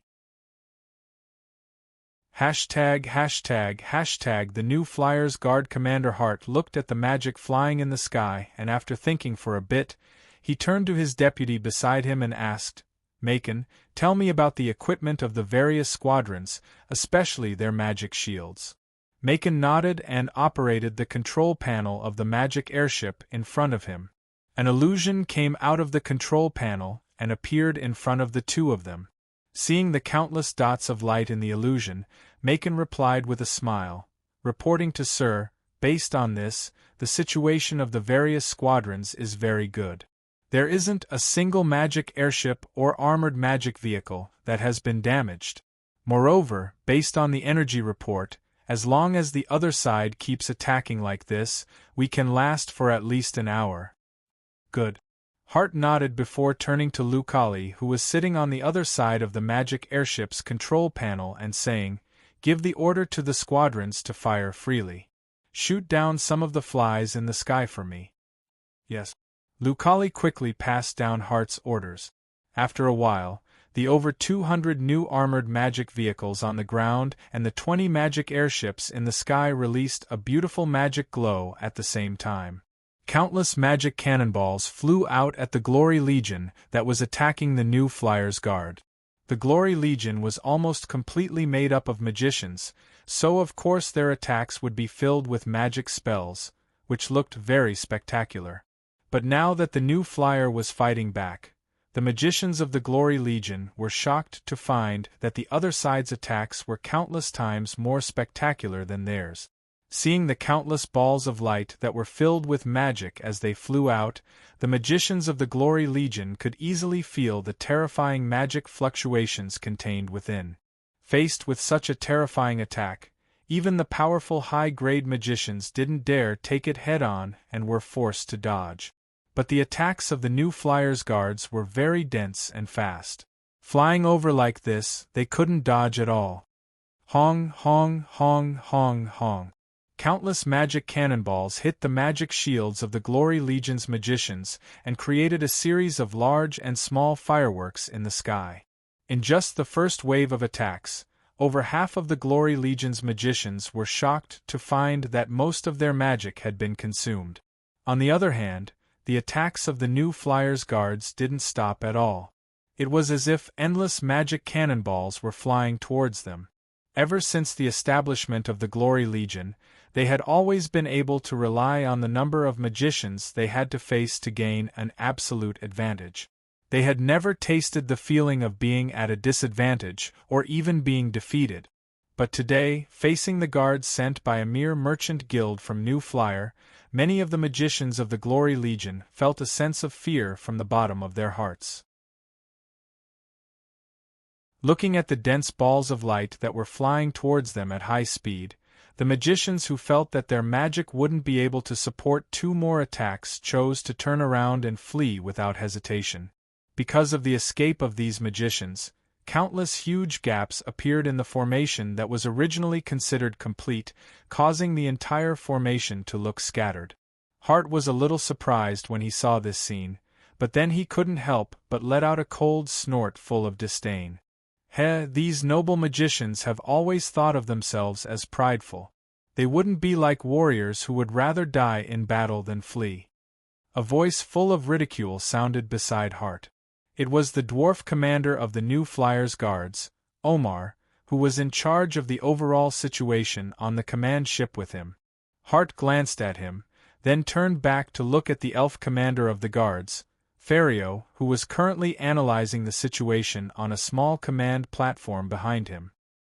He thought to himself that Fario was also a powerful magician whose strength was close to that of a great magician. Wasn't Omar's words scolding him as well? Fario's pair of pointed elven ears twitched. He had clearly heard Omar's words, but he chose to ignore them. He raised his head to look at Hart and sternly said, "The real battle is about to begin." Hart and Omar looked at each other and nodded in unison. Their expressions also became solemn. Chapter 973. In the eyes of others, New Flyer first issued a final warning to the Mana Magic Kingdom, and then after the Mana Magic Kingdom ignored it, they quickly launched an official attack. It could be said that they were extremely decisive, and even a little too straightforward. But in reality, the idea of officially launching an attack on the Mana Magic Kingdom was far from being passed as smoothly as it seemed in New Flyer. Or to be honest, in fact, most of the higher-ups in New Flyer expressed strong opposition to this idea. This wasn't strange because no matter how one looked at it, it was an extremely crazy move for a Chamber of Commerce to go to war with a kingdom. Not to mention that this kingdom was the Mana Magic Kingdom. Compared to ordinary kingdoms like the Lampari Kingdom and the Kingdom of Ruhr, the Mana Magic Kingdom had the backing of the Sorcerers' Guild, and had an incomparable advantage in terms of mage resources. Therefore, the military strength of the Mana Magic Kingdom was substantially higher than that of an ordinary kingdom like the Lampari Kingdom. Most of the higher-ups in New Flyer believed that choosing to go to war with the Mana Magic Kingdom was simply courting death. Even if the Sorcerers' Guild really instigated the Mana Magic Kingdom's mages to directly attack New Flyer, the most appropriate thing to do at this time was of course to prepare defenses to prevent the same thing from happening again, and not to directly go to war with the Mana Magic Kingdom. After all, New Flyer did indeed solve this problem after setting a trap. No matter how many mages the Mana Magic Kingdom had, it was impossible for them to ignore the loss of 23 advanced mages and 1 great mage.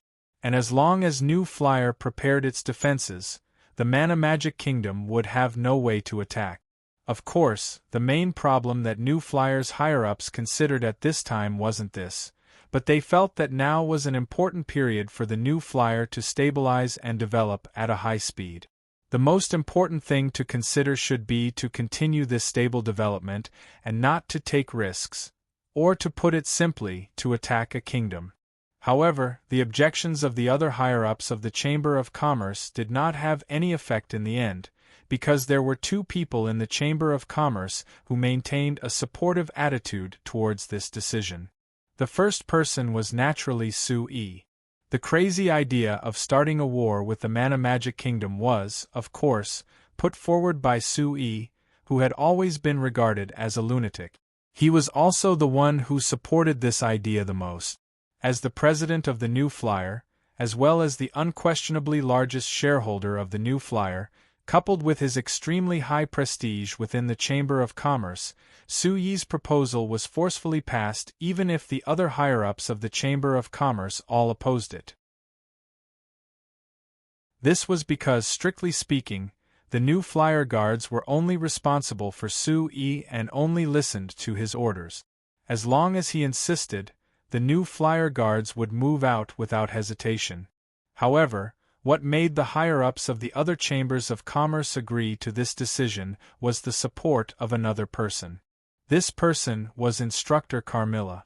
Instructor Carmilla's support for Sue's proposal was beyond everyone's expectations. This was because Instructor Carmilla herself was the most powerful archmage in the mage circle. She was also a great mage for decades, so she had always been highly valued by the Sorcerers' Guild. Even if she would not run to support the Sorcerers' Guild because of her personal relationship with Sue, it was a bit surprising that she would turn around and attack the Mana Magic Kingdom. Moreover, she was obviously the one who understood the strength of the Sorcerers' Guild and the Mana Magic Kingdom the most. She should have strongly advised Sue to give up this idea. However, she clearly expressed her support for Sue's proposal. She even personally came to the meeting to emphasize her position to the other higher-ups of the Chamber of Commerce. Therefore, with the support of Instructor Carmilla, the other higher-ups of the Chamber of Commerce chose to agree to Sue's proposal. This made the New Flyer Guards' war against the Mana Magic Kingdom a reality. Before the war, the New Flyer Guards would of course conduct a detailed analysis of the strength of the Mana Magic Kingdom and the situation after the war. In the specific analysis of the war situation, the guards did not put the conventional forces of the Mana Magic Kingdom in their eyes. As the guards of the Frestek Chamber of Commerce, they were already equipped with the latest military magic machines. In the countless drills and the inconspicuous battles on the sea, the Frestek Chamber of Commerce's guards had already recognized a fact. It was that with the new military magic machines, the traditional army that was stuck in the era of swords, spears, bows, and other weapons couldn't resist at all. It was as simple as an adult bullying a defenseless baby. The Mana Magic Kingdom didn't import any military magic machines from the New Flyer, so their traditional forces couldn't pose a threat to the New Flyer Guards at all. The only thing they had to be careful of was the magician army of the Mana Magic Kingdom that far surpassed the other countries of the continent. The normal cold weapons of normal people couldn't harm the steel-made New Flyer Guards at all, but the magic attacks of the magicians were much stronger and could still pose a threat. Of course, if this problem was before, it would indeed be a big problem for the New Flyer Guards, but since the Magic Research Institute of New Flying Chamber of Commerce worked with the Military Machinery Research Center to develop the military magic armors, this problem had been solved. When the New Flyer Guard Fleet's fourth fleet ambushed Great Magician Glover and the 23 high-grade magicians he led, it was the first time the military magic armors had been used in battle. Facts proved that the 2 large transport magic ships and the 8 magic guard ships with the military magic armors had the protection of the 9th grade deep blue protection array, so they could perfectly block all the magic attacks of the magicians. After that, the military magic armors were installed on all the magic airships, armored magic vehicles, and magic war chariots of the New Flyer Guard. The 30 magic airships and 200 armored magic vehicles that the New Flyer Guards brought to attack the Mana Magic Kingdom had all been installed with this device. So even if the magicians of the Glory Legion had wildly attacked, they couldn't injure the Frestek Chamber of Commerce's guards at all. That was excluding the fellows who had fainted from the impact. But this didn't make Heart's group relax. because they were clear that the real battle that the new flyer guards needed to face had just begun. And the opponents of this battle were the great magicians who far surpassed the high-grade magicians. The reason why it was great magicians was because the Mana Magic Kingdom had a total of 37 great magicians. In the Glory Army in front of them, there were 21 of them. The great magicians didn't make a move before because of their status, but now that the normal magicians couldn't resist the attacks of the Frestek Chamber of Commerce's guards, it wouldn't be right if the great magicians didn't make a move. As expected, as soon as Forio's voice fell, there were 5 figures that flew out from the Glory Army. Each figure had a clear spatial fluctuation around them, so they were clearly great magicians. Seeing them, Hart immediately gave the order in a deep voice. Immediately follow the plan and attack your targets. Try not to give them a chance to fight back. As soon as the order was given, the new flyer guards who had stopped attacking because most of the Glory Army's magicians had run away began attacking again. First, the 200 armored magic vehicles on the ground fired the magic cannons at the same time. The sky was instantly filled with balls of light from the magic cannons, making the entire sky incomparably dazzling. The 5 great magicians of the Glory Army were a bit surprised, but they were still powerful great magicians, so they didn't try to dodge like the magicians who had run away before. With a wave of their hand, they created a powerful magic shield. Countless mana cannonballs exploded on the mana shields they had set up around them, immediately triggering a violent explosion. The explosions filled the air as countless balls of light exploded, but the 5 great magicians didn't move at all, as if they weren't affected at all. Seeing the 5 great magicians calm down under the fierce cannon fire, the other magicians of the Glory Army were filled with morale, and they couldn't help breaking out in cheers. However, Hart, who was commanding the airship, couldn't help giving a cold laugh. These magicians are still as arrogant and stupid as before. They could clearly dodge most of the attacks with their abilities, but they didn't dodge at all. Do they really think that blocking the attacks of the magic cannons doesn't consume magic? Hey, Macon, tell me what the situation is with the 5 great magicians on the other side?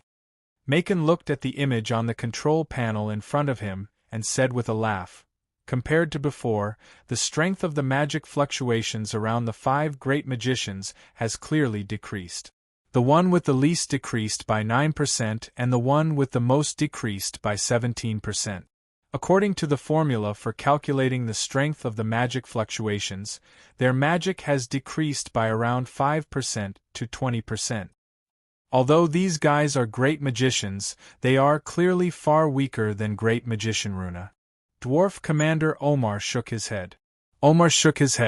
Great Magician Juno would only lose 3% of his magic under the same attack. That's different.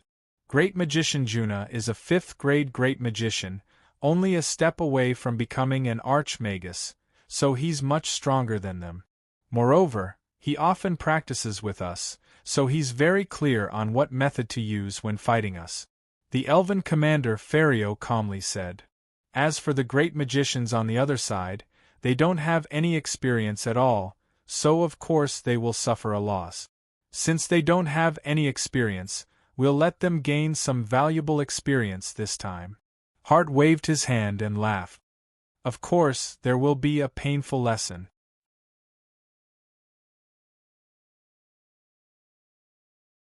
Chapter 974. Fighting with great magicians was fundamentally different from fighting with normal magicians. Normal magicians were mainly responsible for using various elemental magic to attack, but this kind of attack couldn't do anything with the magic shields of the new flyer magic airships and the armored magic vehicles. Rather, they would be completely defeated by the various military magic machines. The biggest difference between them and the great magicians was that the great magicians could use spatial magic. This decided that the great magicians didn't need to be like normal magicians, foolishly floating in the air and throwing spells at the Frestek Chamber of Commerce's guards. Rather, they could use the advantage of space magic to easily dodge normal attacks, and even use powerful space magic to counterattack. When the 5 great magicians began their counterattack, there were large and small spatial collapses that appeared in the space they were fighting in. This was the characteristic of spatial magic. It didn't use elemental magic to condense space. Rather, it directly used magic to affect space and then used spatial distortions to attack the enemy. Spatial magic was fundamentally different from normal elemental magic. When great magicians who could use spatial magic faced normal magicians, because they could use spatial magic, they could completely crush them. Normal magicians couldn't fight back at all. So even if the new flyer guards had easily defeated the Glory Army's magicians, the 5 great magicians were still filled with confidence. It should be said that sending 5 great magicians to deal with the Frestec Chamber of Commerce's guards was already because of the death of great magician Glover, so they attached great importance to the Frestec Chamber of Commerce's guards. However, when the real fight began, the 5 great magicians of the Glory Army were shocked to find that the spatial magic that could be considered invincible in the past actually didn't have any effect on the magic airships and armored magic vehicles of the new flyer guard. Under the attack of the spatial magic that normal people thought was terrifying, whether it was the large magic airships or the small armored magic vehicles, they were covered in a very strange magic glow. When they were covered in it, it also cancelled out the spatial fluctuations caused by the spatial magic. Although it seemed like the magic airships and armored magic vehicles had been swallowed by the spatial magic, under the protection of the strange magic glow, they were still firm and didn't show any signs of being damaged at all. The Legion of Honor, from the 5 great mages who were still fighting, to the ordinary mages who had already withdrawn from the battlefield, were all dumbfounded as they watched these strange changes on the battlefield. This had already surpassed the common sense of these magicians. When facing spatial magic, if it was normal magicians, they could only desperately run. If it was a great magician of the same level, they could also use their control over spatial magic to avoid being hit. However, no matter what, he had never heard of spatial magic being directly negated to the point that it was ineffective. This was too unbelievable. Hey, these idiots! How could they understand the mysteries of the magic spatial stabilizer? Dwarf Commander Omar glanced at the 5 great mages who were clearly stunned in the sky and let out a mocking sneer. Heart also magicians of magicians and magicians of magicians.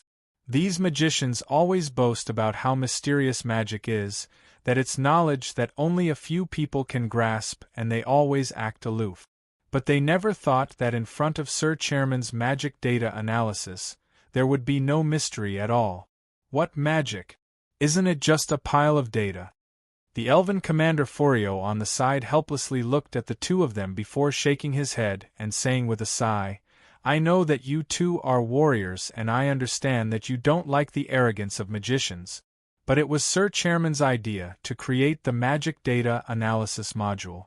In the end, the ones who played the main role were the magicians of the company, so you don't need to look like you're taking joy in other people's misfortune, all right?"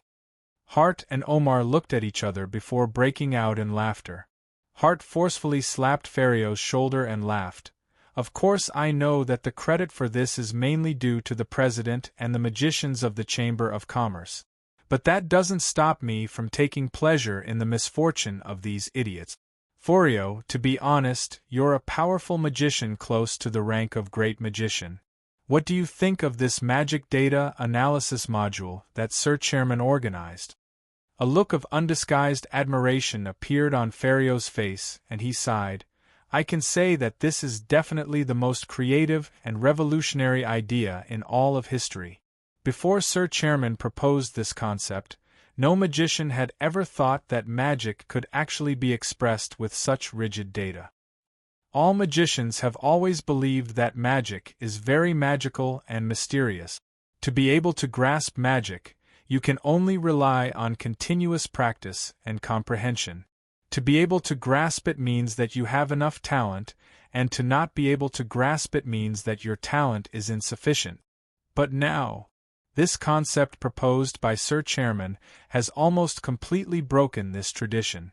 Originally mysterious magic, after being analyzed in detail using data, is no longer so mysterious.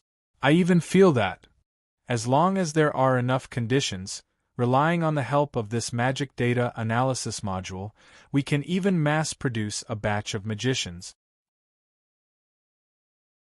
Sir Chairman did say that, but Teacher Carmilla also said that the magicians cultivated in this way would have a rigid understanding of magic, and their combat ability wouldn't be strong.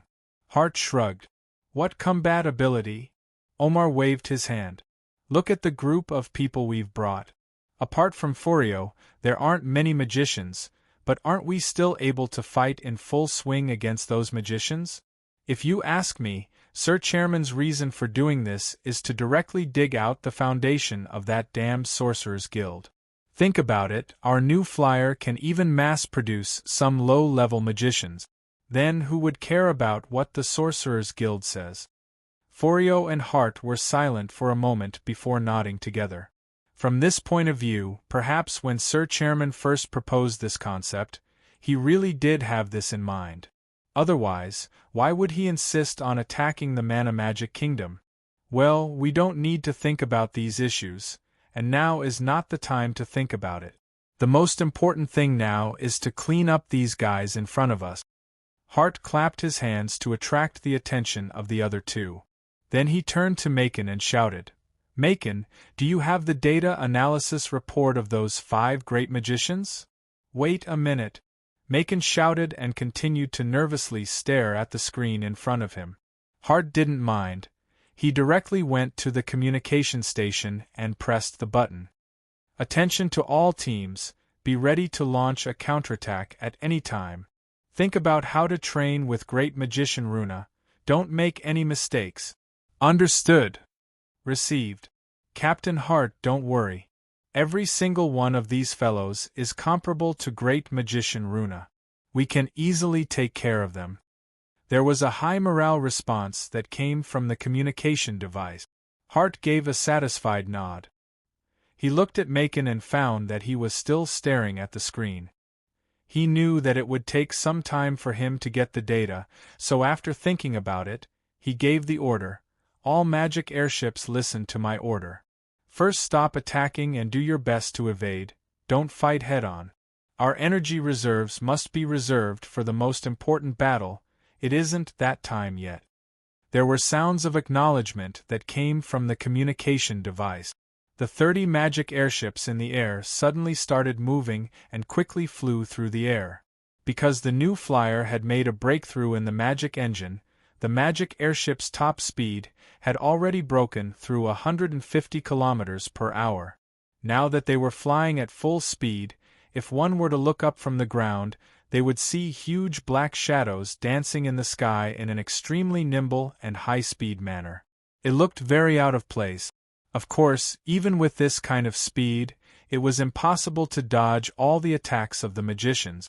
There were quite a few spells that fell onto the magic airships and were blocked by the magic shields. After flying like this for a while, the controller of the magic airship turned to look at Hart with a strange expression. Captain Hart, I feel that.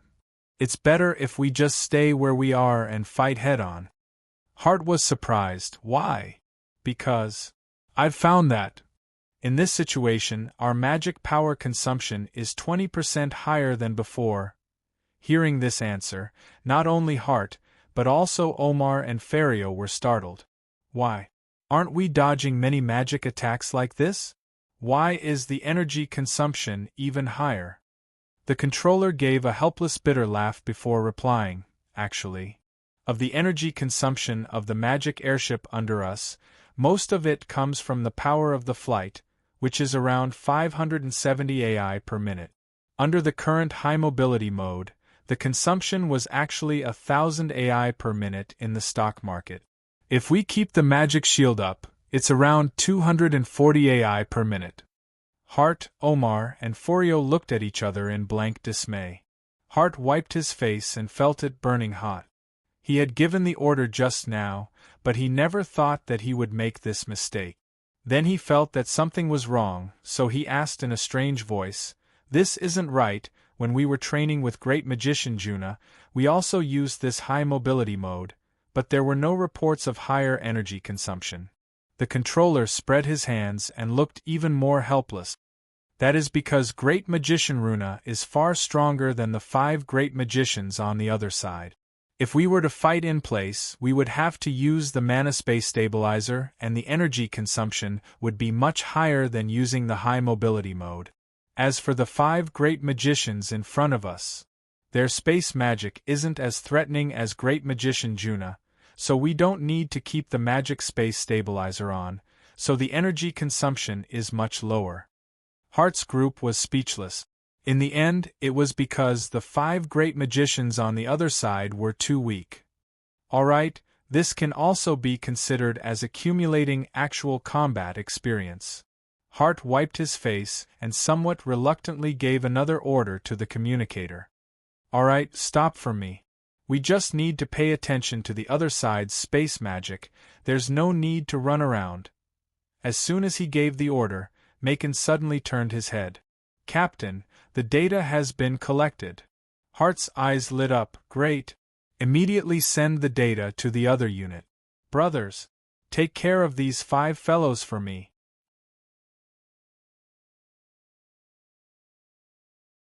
Chapter 975.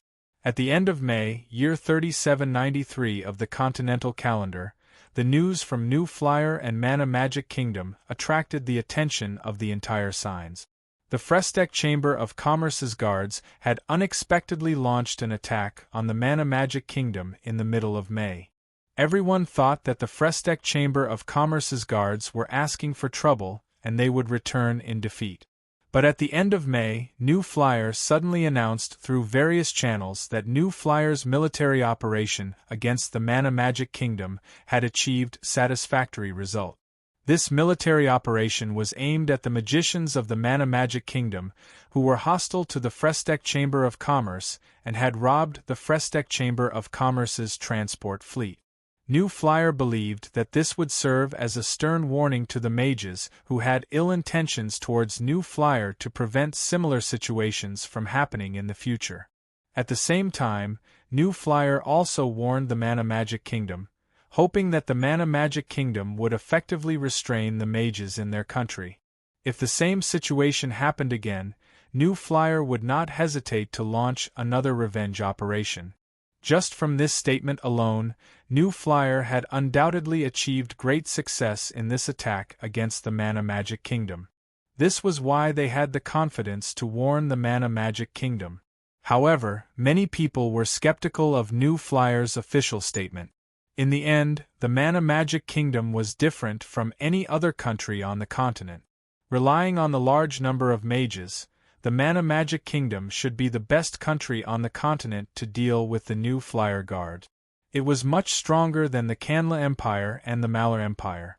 If the New Flyer Guards could easily defeat the Mana Magic Kingdom, then wouldn't that mean that the New Flyer Guards were invincible on the continent? Under the doubts of countless people, the Mana Magic Kingdom launched a counterattack against the New Flyer's statement. The Mana Magic Kingdom expressed that the New Flyer Guards had wantonly stepped into the Mana Magic Kingdom's territory and launched an inhumane attack against the Mana Magic Kingdom's army. This was a blatant act of invasion and a violation of the most basic law of the continent.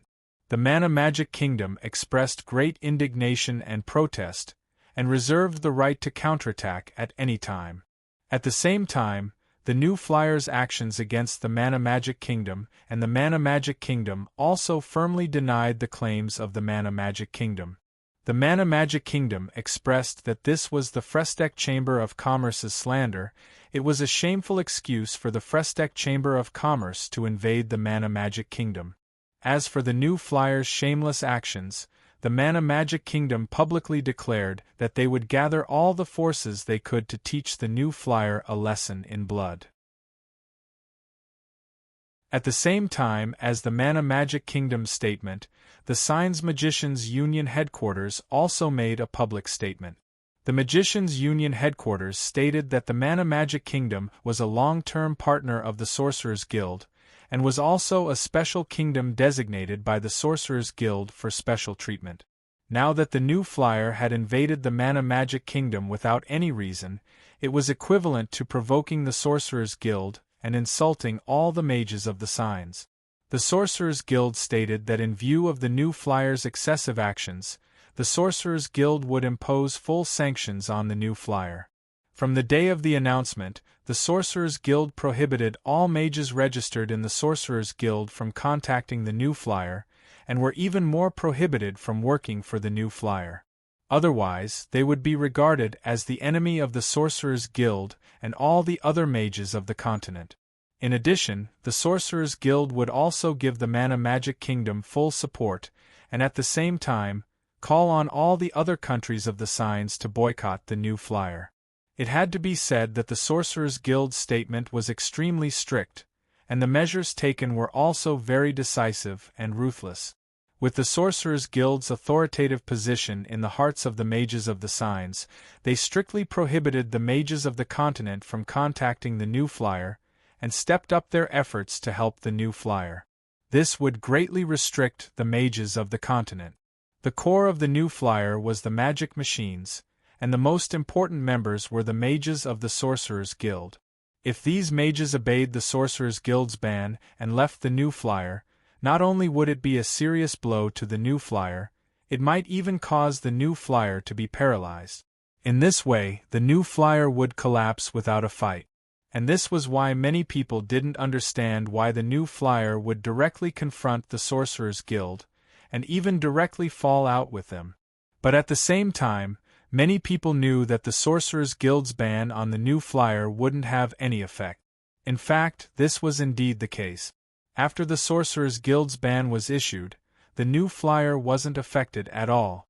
Instead, many powerful mages with high prestige publicly stated that the Sorcerer's Guild was only an organization that served the mages of the continent and didn't have the authority to force any mages to do anything. This ban on the new flyer not only went against the Sorcerer's Guild's original purpose, but also violated the dignity of the mages. Many powerful mages with high prestige expressed that they wanted the Magicians' Union headquarters to retract this ban. For a time, the Magicians' Union headquarters was in a mess due to the opposition of the Sorcerer's Guild branches in various countries. For ordinary people, the dispute between the mages didn't have much to do with them. What they were most concerned about was the specific situation of the war between the new flyer and the Mana Magic Kingdom. Judging from the statements of both sides, although the statement of the Mana Magic Kingdom was also strong, it was obvious that they were trying to sound tough on the outside but actually weak on the inside. This was because the Mana Magic Kingdom didn't refute the part of the results announced by the new flyer's statement. Instead, they showed all kinds of grievances in their own statement. This situation clearly showed that he had suffered a great loss in the previous battle. So everyone was very curious. The Mana Magic Kingdom had a large number of mages, and there were even more than 20 great mages among them. But the new flyer guards were able to obtain victory. This was really too unbelievable. How did the new flyer guards win? What were the specific results of the battle? This was the question that everyone was concerned about. These two questions were gradually answered a few days after the statements of the new flyer, the Mana Magic Kingdom, and the Magicians' Union headquarters. According to the information collected from various sources, the new flyer guards actually didn't have many achievements worth mentioning in the process of attacking the Mana Magic Kingdom. This was because when facing the regular army of the new flyer guards, they simply crushed them all the way and didn't encounter any decent resistance at all. The real battle between the two sides, and it could even be said that it was the only official battle, actually took place outside the capital of the Mana Magic Kingdom. It was a battle between the new flyer guards and the glorious Mage Legion that the Mana Magic Kingdom was proud of. And the result of this battle was inconceivable to everyone. The glorious Mage Legion was completely defeated, and they lost a total of 218 mages of level 5 and above. This kind of result was enough to shock everyone. However, what was really shocking and inconceivable was that the glorious Mage Legion actually lost 4 great mages. God above. In the eyes of ordinary people, great mages could almost be regarded as powerful figures that were equivalent to gods. Anyone who saw them could only worship them. The fall of any great mage was a big event that was worth a sensation. But this time, a total of 4 great mages had fallen in one breath. The last time there was a situation where more than one great mage had fallen was 130 years ago during the full-scale war between the Malar Empire and the Kanla Empire. However, in that full-scale war, there had never been a battle where more than one great mage had been lost in one breath. After all, great mages were powerful figures who had mastered space magic. Even if the battle was unfavorable, there should be no problem when they wanted to escape. So for this result, everyone thought it was a complete joke when they first heard it. However, when this result was confirmed, everyone was speechless. How could this be? Why would such powerful 4 great mages all fall in one battle? Could it be that they didn't even know how to escape? One had to know that on this continent, there had never been a country that would ask a mage to fight to the death. After confirming this result, everyone suddenly realized that the name New Flyer seemed to have put on another layer of terrifying in their hearts. It was clearly just a chamber of commerce, but it had the valiant ability to go to war with a country. Moreover, this country was more than 3,000 kilometers away from the New Flight Commerce main base. It had a large number of mages, and was known as the 3rd strongest country in signs after the Mala Empire and the Kanla Empire. It was the Mana Magic Kingdom. What was truly terrifying was that it could actually kill a total of 4 great magicians in a single battle. This also meant that the great magicians who were aloof and unreachable to normal people, who were important people in any small country, to the Frestek Chamber of Commerce, they were easy targets to hunt. Then, other than the great mages, could it be that the only ones who could threaten the New Flyer were the mages who stood at the peak of all mages?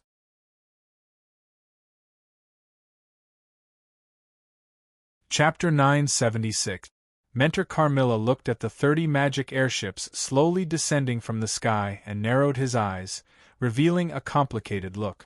Sue-E standing beside him noticed his strange silence, and turned to look at him. He saw the strange expression on his face, and after thinking about it, he asked, "Grandfather, do you think that there was something wrong with this attack on the Mana Magic Kingdom?" Mentor Carmilla gave a sigh and shook his head. "No, I was the one who supported you the most in this operation, so there was nothing wrong with it. But, thinking that the company's guards had caused the fall of 5 great magicians, I was a bit surprised and not used to it." Not used to it? Sue-E looked at the sad look that flashed in Mentor Carmilla's eyes and his heart skipped a beat. After being silent for a bit, he asked, "Grandfather, do you think that people like great magicians shouldn't fall so easily?" Mentor Carmilla gave a bitter laugh. "The word fall is not used on normal people who die so easily." He gave a sigh after saying this before continuing, "You have to know, just a few years ago, I was only a great magician." Sue-E couldn't help smiling. "Grandfather, could it be that you feel pity for us?" "Relax, how could the company's guards make a move against you? Not to mention that you're an archmagus now, you're much stronger than normal great magicians. Then again, I've never thought that great magicians were that great. Look, I'm also a great magician." Mentor Carmilla rolled her eyes at him, and said with a cold snort, "Kid, you've never thought of yourself as a magician, so what does it matter if you're a great magician or not? Speaking of this, I really feel that it's not worth it for the other magicians on the continent. Kid, you clearly don't care about magic, but you've become a great magician that countless magicians dream of. There are countless magicians who pursue the mysteries of magic, spending their entire lives on magic, but they can't become a great magician even when they die.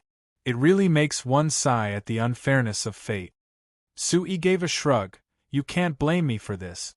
Things like talent were unfair to begin with. Besides, compared to talent, I feel that the mages on signs have the wrong understanding of magic. I have always believed that everything in this world can be analyzed in detail in a very specific way, instead of blindly adding strange adjectives such as mysterious and profound to it. Although magic is indeed miraculous, as long as one studies it thoroughly, in my opinion, it is just a useful tool. Mentor Carmilla fell silent. As an archmage who had been studying magic since he was less than 10 years old, who had been in the world of magic for more than 50 years, and who had finally touched upon the highest temple of magic, he was very unwilling to admit that his previous exploration had been completely wrong. Even the direction of his research had been somewhat wrong. He was also unwilling to admit that magic was actually a simple thing that could be analyzed in detail with data, because it would be equivalent to admitting that the difficult and profound feelings he had for magic were almost nonsense. However, he had to admit that Su Yi's words were not wrong at all. When Su Yi proposed that magic could actually be explained by a specific data analysis module, he and all the other mages in the Chamber of Commerce thought that Su Yi was simply joking. However, later on, Su Yi used his own set of data analysis module theory to apply more than half of the level 1 to level 3 spells. Everyone in the Chamber of Commerce, including him, had no choice but to acknowledge Su Yi's concept. And once this point was acknowledged, the mages in New Flyer, who had long been deeply influenced by Su Yi, and who had completely accepted all kinds of detailed data requirements in their large amounts of magic machine research, had developed a rigorous research spirit that was close to that of the scientists on Earth. It was as if a new world had been opened up, and they enthusiastically applied all the known spells into this module. Then, they discovered that the concept and theory that Su Yi proposed was simply too useful. Under the concept of a detailed data module, any magic would become a combination of a large number of incomparably detailed data, and there would be no more mystery to speak of. Take, for example, the simplest spell, which was also the most frequently used spell on the entire continent. The level 1 fire spell, Fireball spell. Before this, when low-level mages who had just come into contact with magic were learning Fireball, their teachers would usually only tell them to use their own mana to sense the fire magical elements in the surrounding space, and then use their own mana to attract and gather these fire magical elements, and finally condense them into a round ball. When enough fire magical elements were condensed, and the concentration was high enough, the Fireball spell would naturally be formed. Of course, if one was always unable to fulfill this requirement, then it could only mean that one's magic talent was not enough, and was not suitable to be a mage.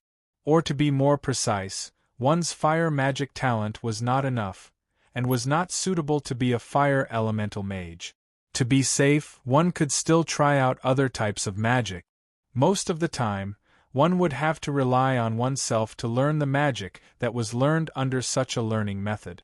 The teachers who taught magic would only tell you how to use the magic, but not how to condense fire magical elements, how to condense these fire magical elements into a round ball, what this round ball should look like, and what the density of the fire magical elements in it was all about. In short, everything depended on one's own exploration. Therefore, magic talent was extremely important to a mage.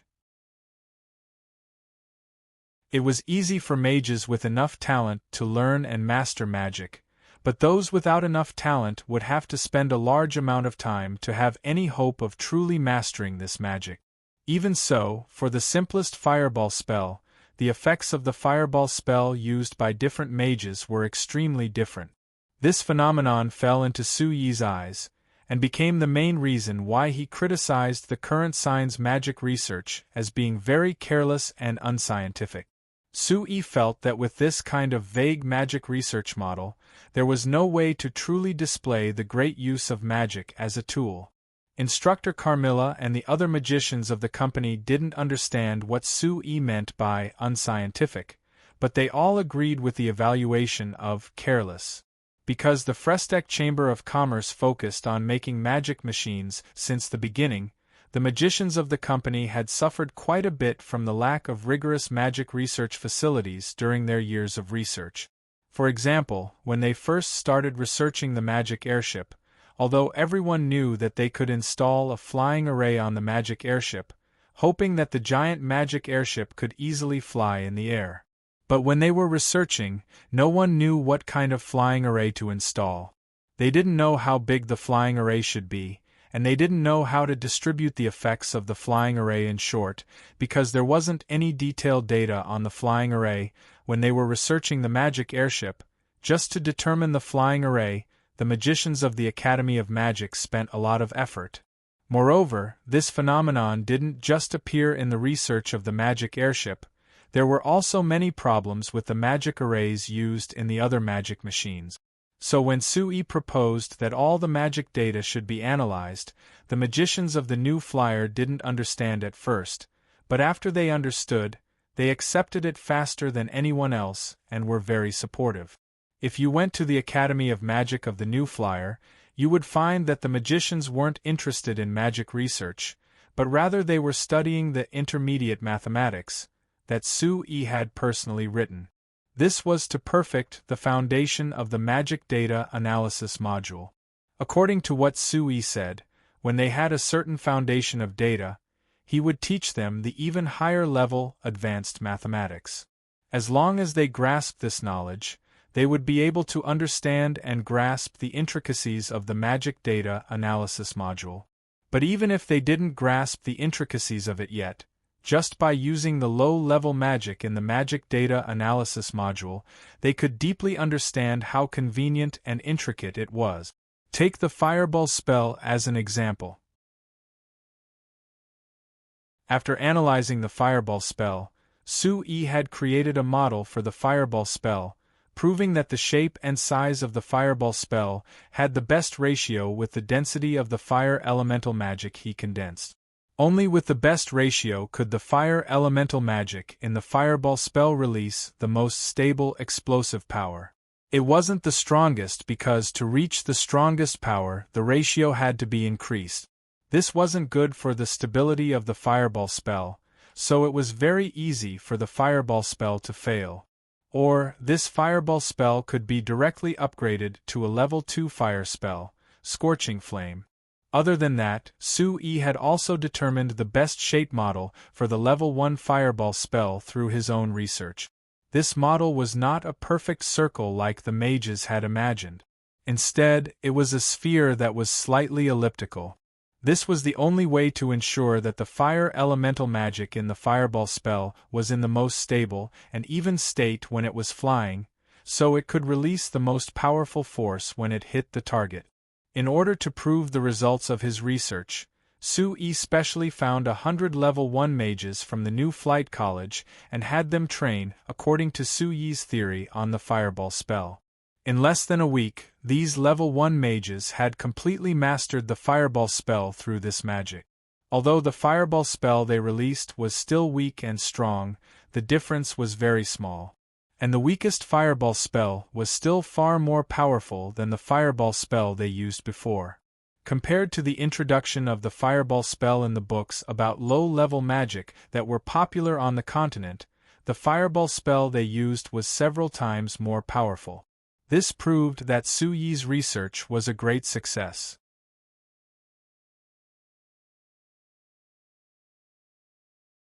Chapter 977.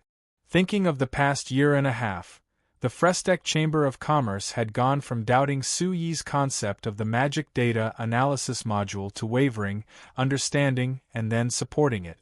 In the end, all the magicians of the company had wildly thrown themselves into it. Archmagus Camilla felt very emotional. When she first met Sui, it was only because of that exquisite and strange piano model that he attracted Mentor Carmilla's attention. Now, more than 10 years had passed, and this kid had not only founded the new flyer, but also led the development and rise of the entire magic industry in the signs. He was so powerful that he could even influence the situation of the entire continent. Now, he had created the theory of the magic data analysis module, leading the magic research in the signs, which had tens of thousands of years of history, into a new model. Although this theory was only in its infancy, Mentor Carmilla could predict that as time passed, this new model of magic research would inevitably cause an earthquake in the circle of mages in the signs, eventually leading to a new revolution. It wouldn't be long before the mysterious and unfathomable magic and the unreachable mages in the hearts of the people would no longer have that sense of mystery and awe-inspiring feeling. In other words, magic would become more accessible to the people, and would be more easily understood by ordinary people. It could even be mastered by more people. This was because a long time ago, a magus once said that there was no such thing as magic. In this world, there was no such thing as talent for magic. In fact, everyone could master magic, and the only difference was the degree of mastery. The reason why there were so few mages was entirely because the study of magic was not thorough enough, so those with weaker talent for magic had no way to truly learn and master magic. In the past, Mentor Carmilla had disdained this saying, but when she saw Su Yi's experiment, where he made 100 level 1 mages master the most powerful fireball spell in history, she deeply agreed with this saying. If this was true, then didn't that mean that everyone on the continent had the hope of becoming a mage in the future? If that was the case, then being a mage would no longer be such a rare profession. Thinking of this, Instructor Carmilla looked at Su Yi again. From the very beginning, Su Yi had been working hard to bring magic closer to the lives of ordinary people. If the various types of magical machines that he had previously developed were to make magic a tool that could serve people better, then the theory of the magic data analysis module that he proposed this time was to go one step further and make magic something that ordinary people could come into contact with and even master. Mentor Carmilla had always hoped that more people would understand magic. She had never thought that even after becoming a magister, she would still be unable to do so.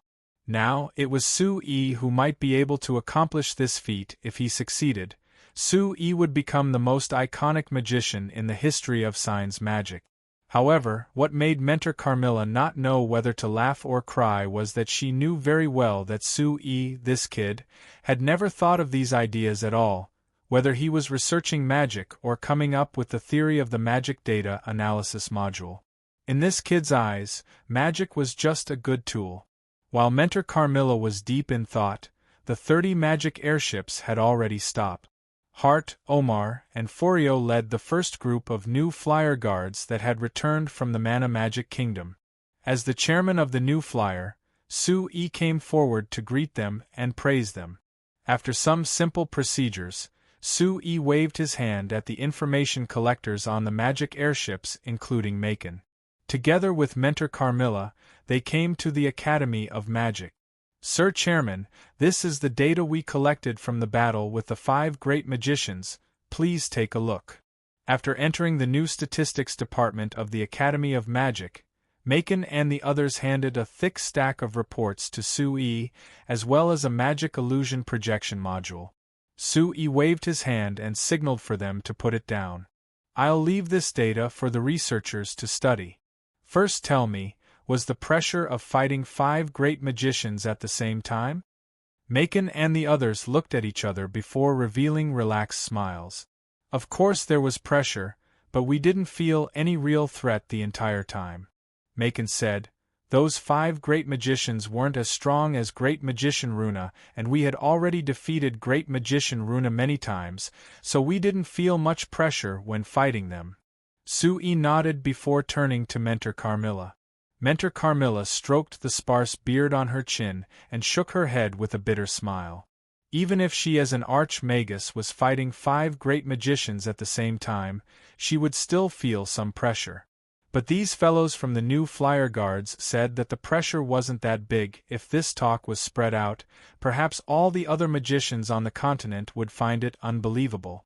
Although there were rumors that 4 great magicians from the Mana Magic Kingdom's Glory Legion had fallen in the battle with the new flyer, but in fact, all 5 great magicians had fallen. The reason why there were only 4 was because Su Yi deliberately released false information. However, whether it was 4 or 5 great magicians, The fact that more than one great magician had fallen in the battle with the new flyer guards was already shocking enough. This would cause all the other magicians on the continent to be wary of him. Even the great magicians couldn't escape in the battle with the new flyer guards and directly died, so other ordinary magicians shouldn't even dream of challenging the new flyer guards. Mentor Carmilla was one of the most powerful arch-magi. She had been in the magician's circle on the continent for decades, so she knew that almost all the magicians on the continent cherished their lives very much. They wouldn't easily put themselves to death. Therefore, through this battle with the Mana Magic Kingdom, it could be said that New Flyer had successfully intimidated almost all the magicians on the continent. This ensured that the New Flyer had gained the initiative in the confrontation with the Sorcerers' Guild. And this was even more beneficial for the New Flyer to gain the initiative in the promotion of magic machines and the new magic data analysis module theory in the future. It could be said that this had great strategic significance.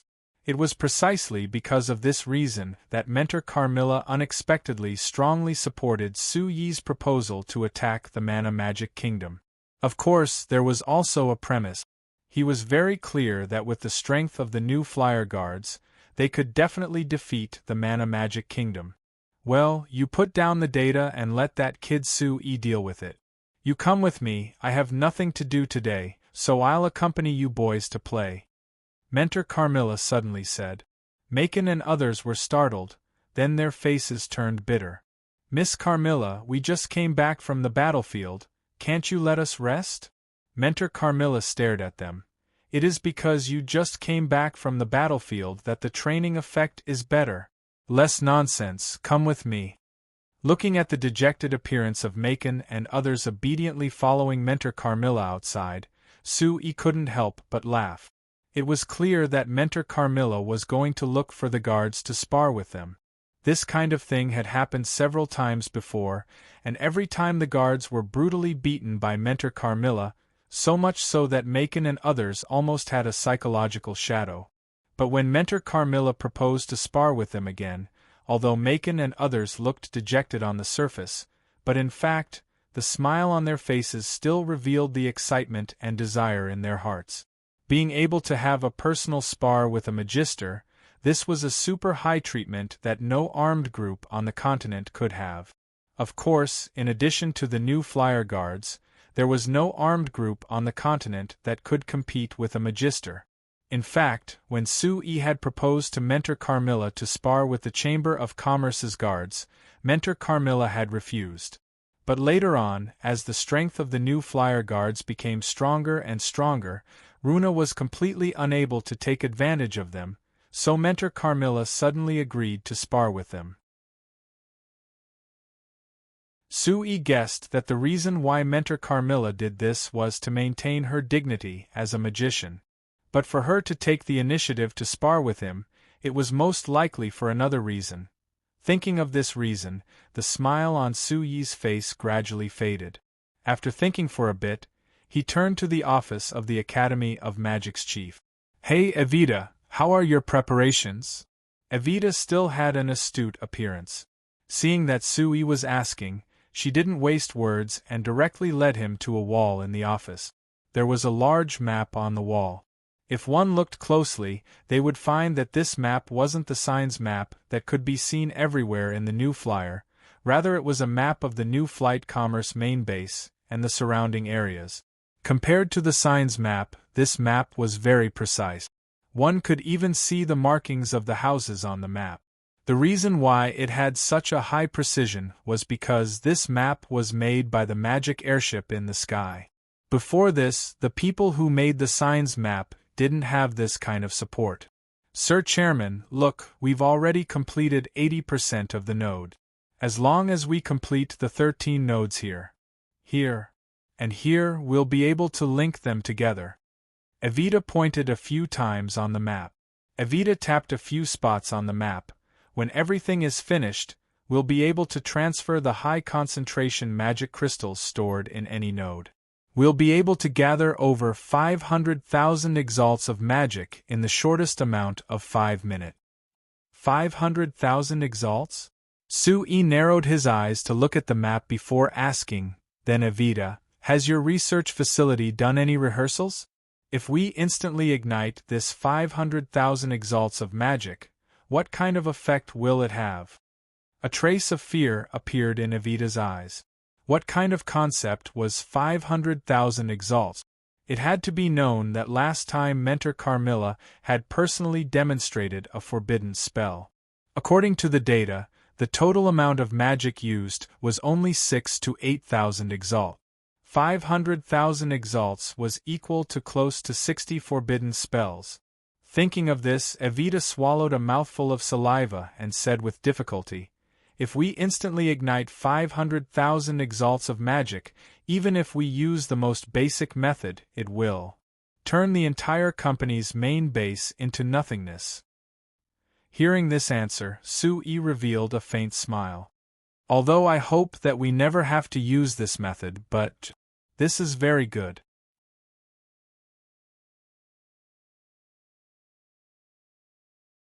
Chapter 978. When the sun shone down from above and made people feel scalding hot, it was once again the annual midsummer. During this time each year, New Flyer was the busiest because with the arrival of the hot weather, there was a large demand for various household magic machines related to summer. Whether it was the lowest-end magic fan or the higher-end magic air conditioner, as long as it was something that could cool people down in the hot summer, it would be very popular. Things like the magic refrigerator and the magic freezer that allowed people to enjoy cold food in the summer and even drink a mouthful of incomparably cold and refreshing frozen ale were even more sought after. As New Flyer became more and more famous in the signs, there were more and more countries that cooperated with New Flyer. The magic machine industry led by the Xinfei Chamber of Commerce was gradually known by the people of the signs, and various household magic machines gradually entered the various countries of the signs. Among them, the household magic machines that could display their might in the summer were the most popular. They had just entered July this year and it wasn't the hottest time of the year yet.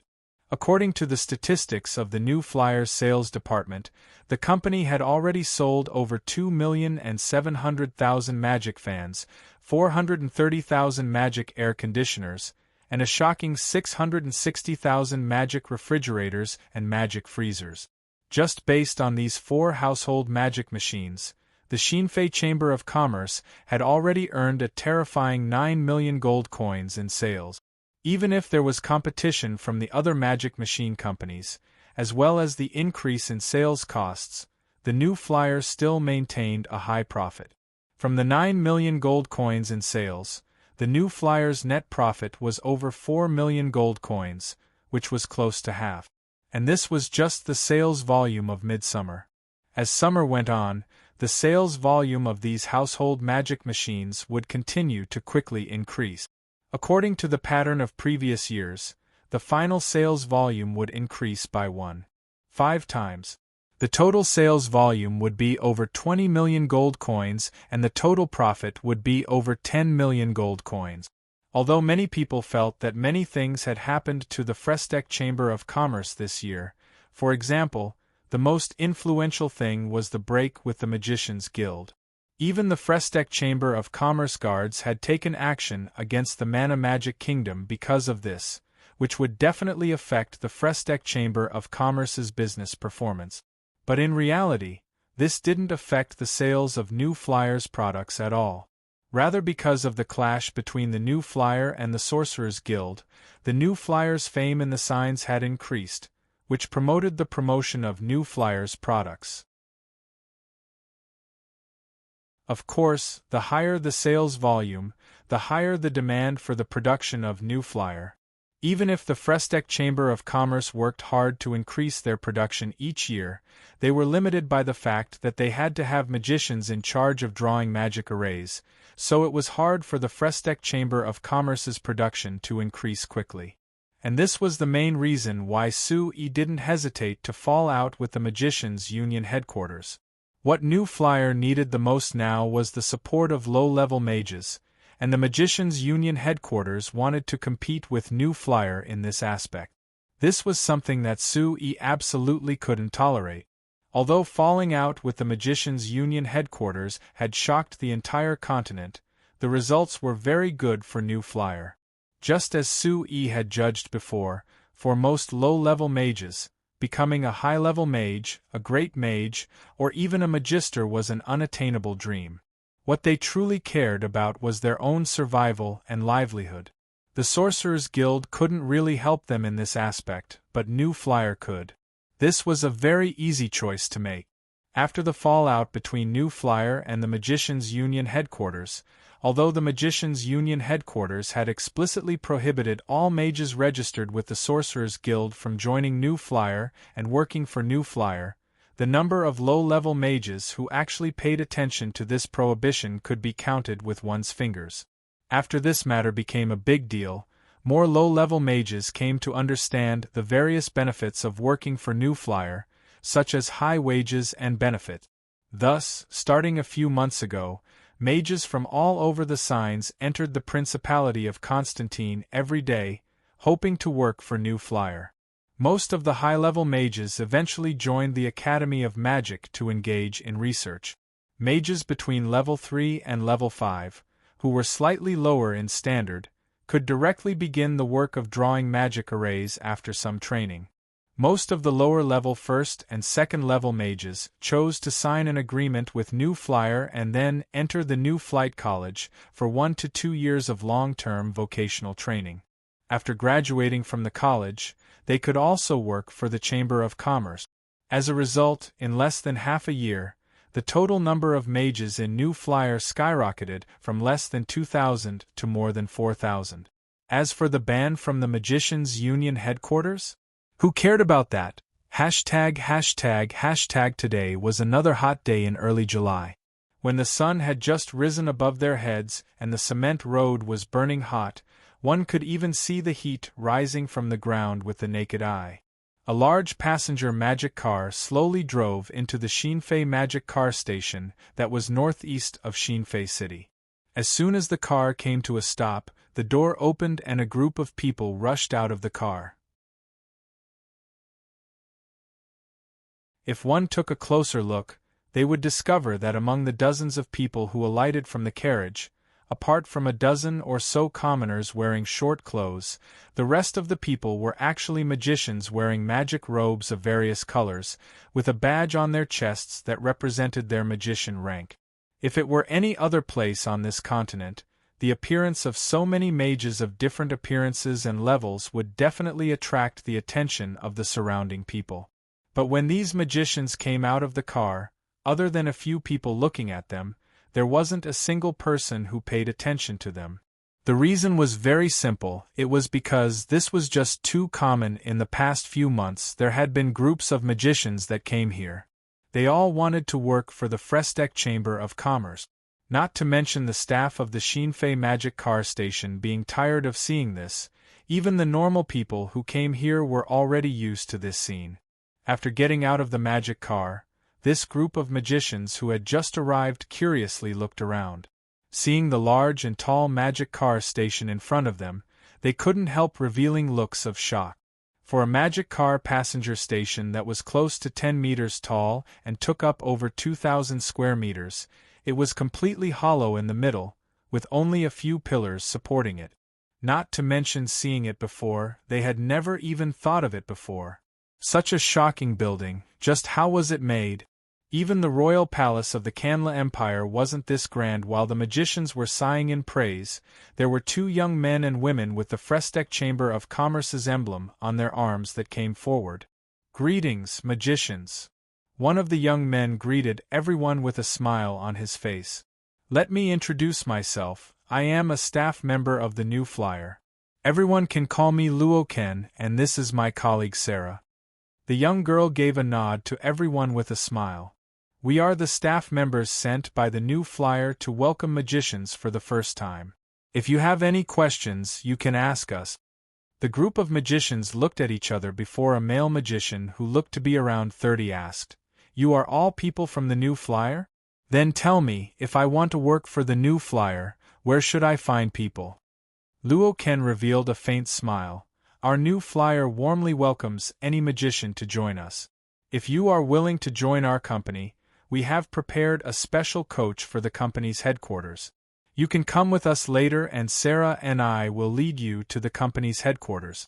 After a simple tour, the Human Resources Department will receive you and introduce you to the details of working for the company. In other words, I just have to go with you? Yes. The male magician looked Luo Ken and Sarah up and down and nodded without much doubt. A middle-aged magician, who seemed to be at least 50 years old and had half a head of white hair, asked in a loud voice, "Hey, kid, let me ask you, does your Chamber of Commerce still want people of our age?"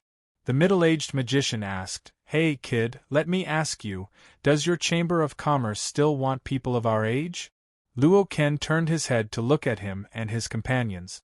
He found that they were all about 50 years old, and the magician badges on their chests also showed that their magician level was not high. He showed an even more cordial smile and replied, "Our Chamber of Commerce welcomes any magician to join us. As long as you have a sufficient level of magic, age is not important." The middle-aged magician nodded with satisfaction and asked again, "I heard that as long as I work for your company, I can get at least 20 gold coins a month. Is that true?" Facing the expectant gazes of the group of magicians, Luo Ken smiled and gently shook his head. "That is not the case."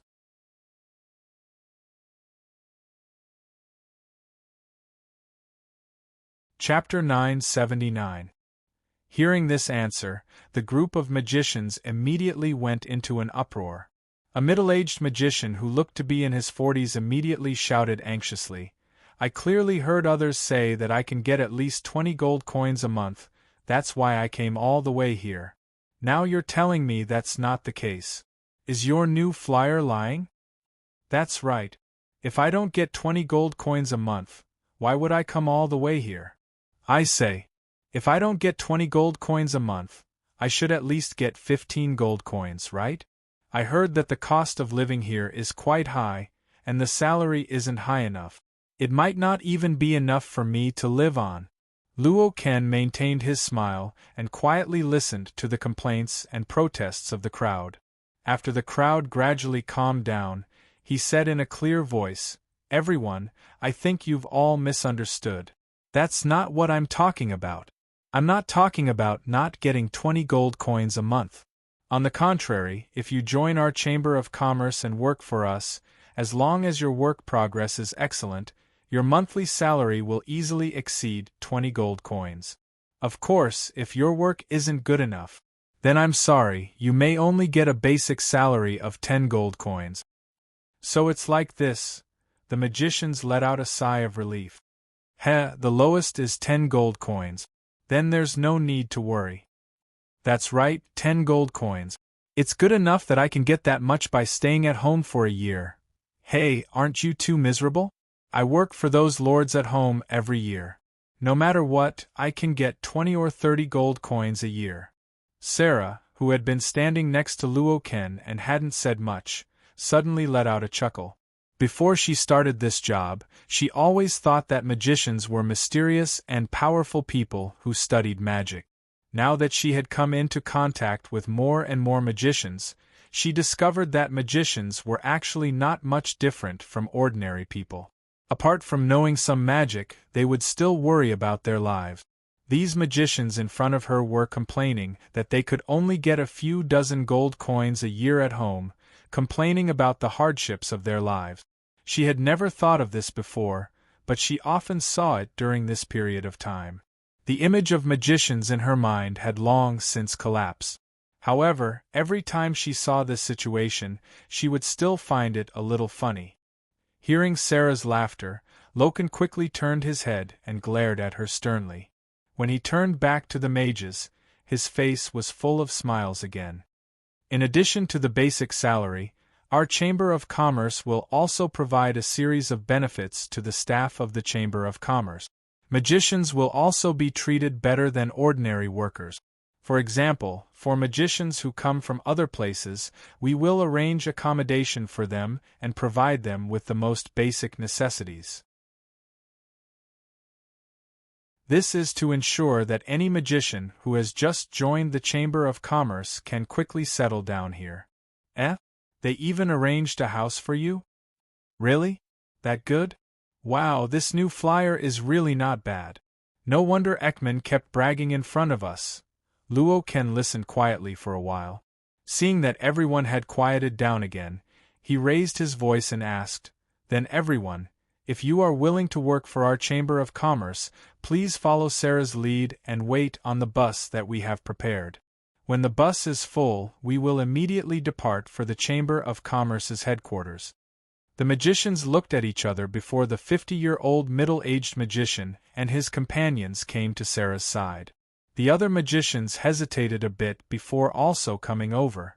These magicians had come from faraway places. Of course they weren't here to travel. After hearing about the high treatment that the new flyer gave magicians, they had specially come here to join the new flyer. Now that they heard Luo Ken, who was an employee of the new flyer, give them a detailed introduction, naturally they were even more moved. Of course, not all the mages would choose to listen to Loken and leave with them. There were a total of 27 magicians that came out of the large passenger magic car. 19 of them came to Sarah's side and the other 8 didn't move. Luo Ken wasn't surprised by this situation because not all magicians believed what he said. There were many magicians that were introduced by other magicians of the company, so they would look for people they were familiar with first. Luo Ken asked again, and seeing that the remaining 8 magicians didn't move, he turned back and planned to have Sarah take the 19 magicians to the reception area first. At this time, one of the 8 magicians suddenly asked, "Young man, you just said that the minimum wage after joining your new flyer is 10 gold coins a month, with a bit less than 20 gold coins. Isn't that a bit wrong?" Luo Ken was a bit surprised. "What's wrong?" That magician, who seemed to be quite old, shook his head. "This should be the wage of the magicians in your company who are only responsible for basic work, right? But you still haven't mentioned the wage of the magicians in the Academy of Magic." Magic Research Institute? Luo Ken was startled again, and only then did he seriously size up this mage. He didn't notice it before, but now that he seriously looked at him, he found that although this magician didn't have a magician rank badge on his chest, his aura was clearly different from the other magicians. Moreover, there was another magician standing very close to him, looking like his companion. He also had a dignified aura, and one could tell at a glance that he wasn't an ordinary person. Thinking that he was actually asking about the work of the Academy of Magic, Luo Ken's heart immediately moved. He knew that he might have met 2 high-level magicians that were extremely rare. Compared to the hundreds of low-level magicians that flocked to them every day, New Flyer actually valued these high-level magicians more. Because there were too few magicians with a high enough level of magic, they would take in as many as they could. Luo Ken immediately put on an even more enthusiastic smile and seriously explained to the magician, "The Academy of Magic of the company naturally welcomes strong magicians. However, the recruitment of the Academy of Magic is usually handled by Principal Evita herself. If you and your companion are interested, why don't you come with us to the headquarters of the company, and then someone will take you to see Principal Evita. What do you think?" "You still haven't told me how much a magician's salary is at the Academy of Magic," the magician said. "This." Luo Ken gave a dry laugh and hesitated a bit before replying. "The salary of the researchers at the Academy of Magic is naturally higher. I don't know the exact amount, but according to the information that Principal Evita revealed to us, we can confirm that the salary of the researchers at the Academy of Magic is at least 30 gold coins a month. If we include the bonuses for the various research projects, a conservative estimate is that the annual income would be over 500 gold coins, and even 1,000 gold coins wouldn't be a difficult matter." Hearing this answer, whether it was the 19 magicians that had already walked to Sarah's side or the few magicians that remained in place, they all let out gasps of surprise.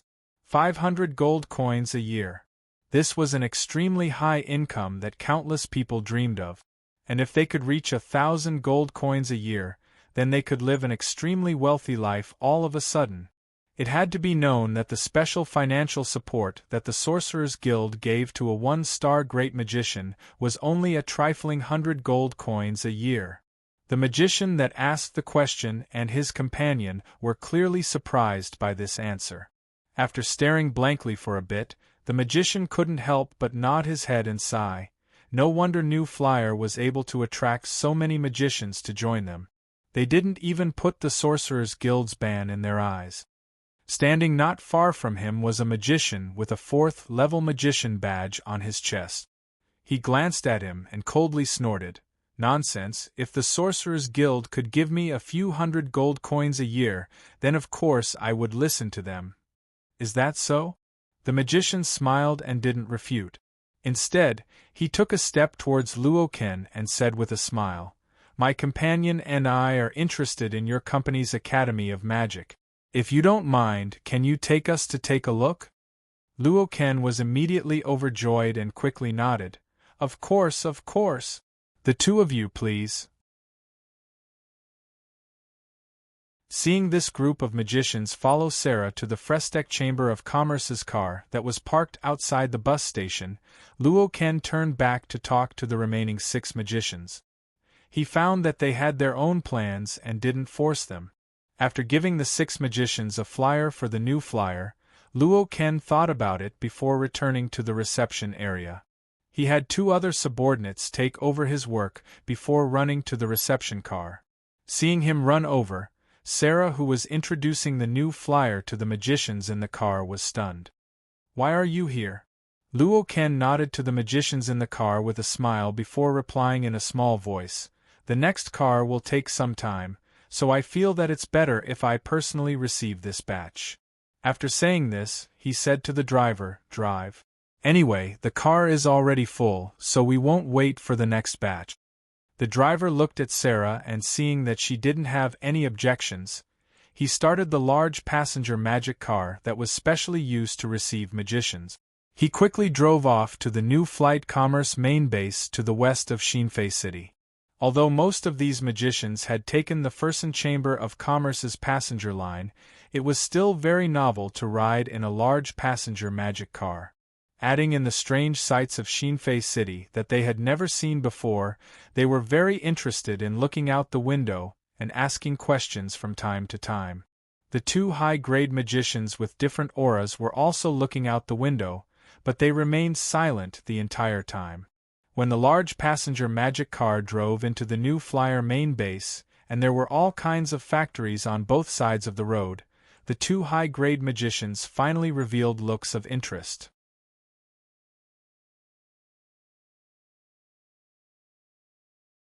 Chapter 980. After looking around for a bit, the high-grade magician who had spoken before suddenly asked Luo Ken, who was explaining the situation of the factories, "You just introduced the factories that produce normal household magic machines, right? Then where is the factory that produces the military magic machines?" Luo Ken and Sarah were stunned, and the other magicians in the car all looked at him in surprise. For something as important as the military magic machines, of course it was a secret of the New Flyer. How could it be in such an obvious place? Moreover, why was this fellow suddenly asking about this? Luo Ken slightly knit his brows and after pausing, he forced out a smile. "The military magic machine factory is somewhere else, it's not here." "Is that so?" that magician asked. "Then can you take us to take a look?" Luo Ken knit his brows even more and slowly shook his head. "I'm sorry, the military magic machine factory is a secret area of the company. Without permission, other people can't come and go as they please." "Alright, I understand." That magician didn't keep asking and turned to look out the window. He pointed at a large cylindrical building that was releasing smoke and asked, "What is that place?" Luo Ken looked in the direction he was pointing. "Oh, that is one of our company's steel mills. The main use of the steel mill is..." Luo Ken wanted to explain the use of the steel mill, but the magician's finger that was pointing at the steel mill suddenly lit up with a strange light. The other magicians in the car all revealed looks of incomparable shock. They all turned to look at his finger with eyes filled with incomparable fear. After a while, there was a cloud of fire that appeared in the sky above the steel mill. From the cloud of fire, there was an incomparably large fireball that fell down like a meteor, landing right on the steel mill's conspicuous furnace. The giant furnace that was several dozen meters tall instantly exploded after the fireball fell down. Countless pieces were sent flying in all directions by a terrifying shockwave. Hong! The giant sound and shockwave had already reached the large transport magic car that Luo Ken's group was in. Then it was like there was an invisible barrier that scattered from both sides. When the dust settled, Luo Ken looked in the direction of the steel mill in the distance, but he only found a flat area. There wasn't a single trace of the steel mill at all. Luo Ken turned his head in a daze and looked at the light fading from the magician's finger. He opened his mouth and his mind was filled with shock, not knowing what to say at all. The other magicians in the car also looked at that magician in shock, as their eyes filled with incomparable fear. Although most of them were low-grade magicians, they still had some basic knowledge of magic. That earth-shattering spell that had destroyed the majestic steel mill with a single strike was clearly not an ordinary spell. Instead, it was most likely a fire-type forbidden spell. To be able to cast a forbidden spell, one had to be at least a top-notch magician of the 9th level or even a great magician. And this magician seemed to be able to cast this forbidden fire spell so easily, as if it was as easy as breathing, as if he didn't need to waste any effort. This meant that his strength must far surpass that of an ordinary great magician. It was even possible that he might be an archmage. When the word archmagus appeared in the minds of these magicians, everyone's breathing couldn't help stopping. Archmagus? That was a super expert that stood at the peak of the signs magician world. Why would an archmagus suddenly come here? Why would he suddenly use a forbidden spell to destroy New Flyer's steel mill? When all these questions were in everyone's eyes, there was a sharp scream that suddenly rang out in the car. Everyone turned in surprise and found that Sarah was squatting on the ground, hugging her head. She was trembling while crying out, looking like she was in a state of extreme fear. Luo Ken was awakened by Sarah's scream. He looked at Sarah and his expression quickly returned to normal. He turned to the magician and said in a deep voice, "Your Excellency, just who are you?" That magician looked at Luo Ken with a look of admiration in his eyes before saying with a nod, "Not bad, a random subordinate sent by New Flyer actually has this kind of courage. It's no wonder they could develop this well in just a few short years. But it's a pity that your president doesn't know the immensity of heaven and earth." After saying that, he patted the shoulder of his companion sitting next to him. The two of them stood up and waved at Luo Ken. "Young man, I think you're not bad.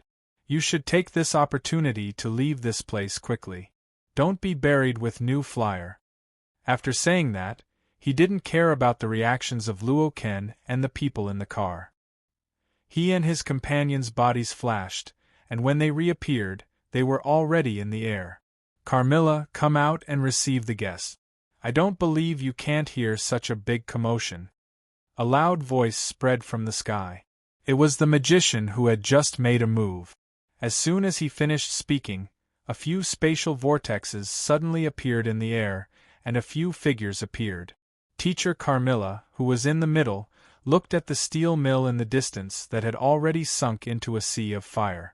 She turned to the magician and asked angrily, "Who are you people?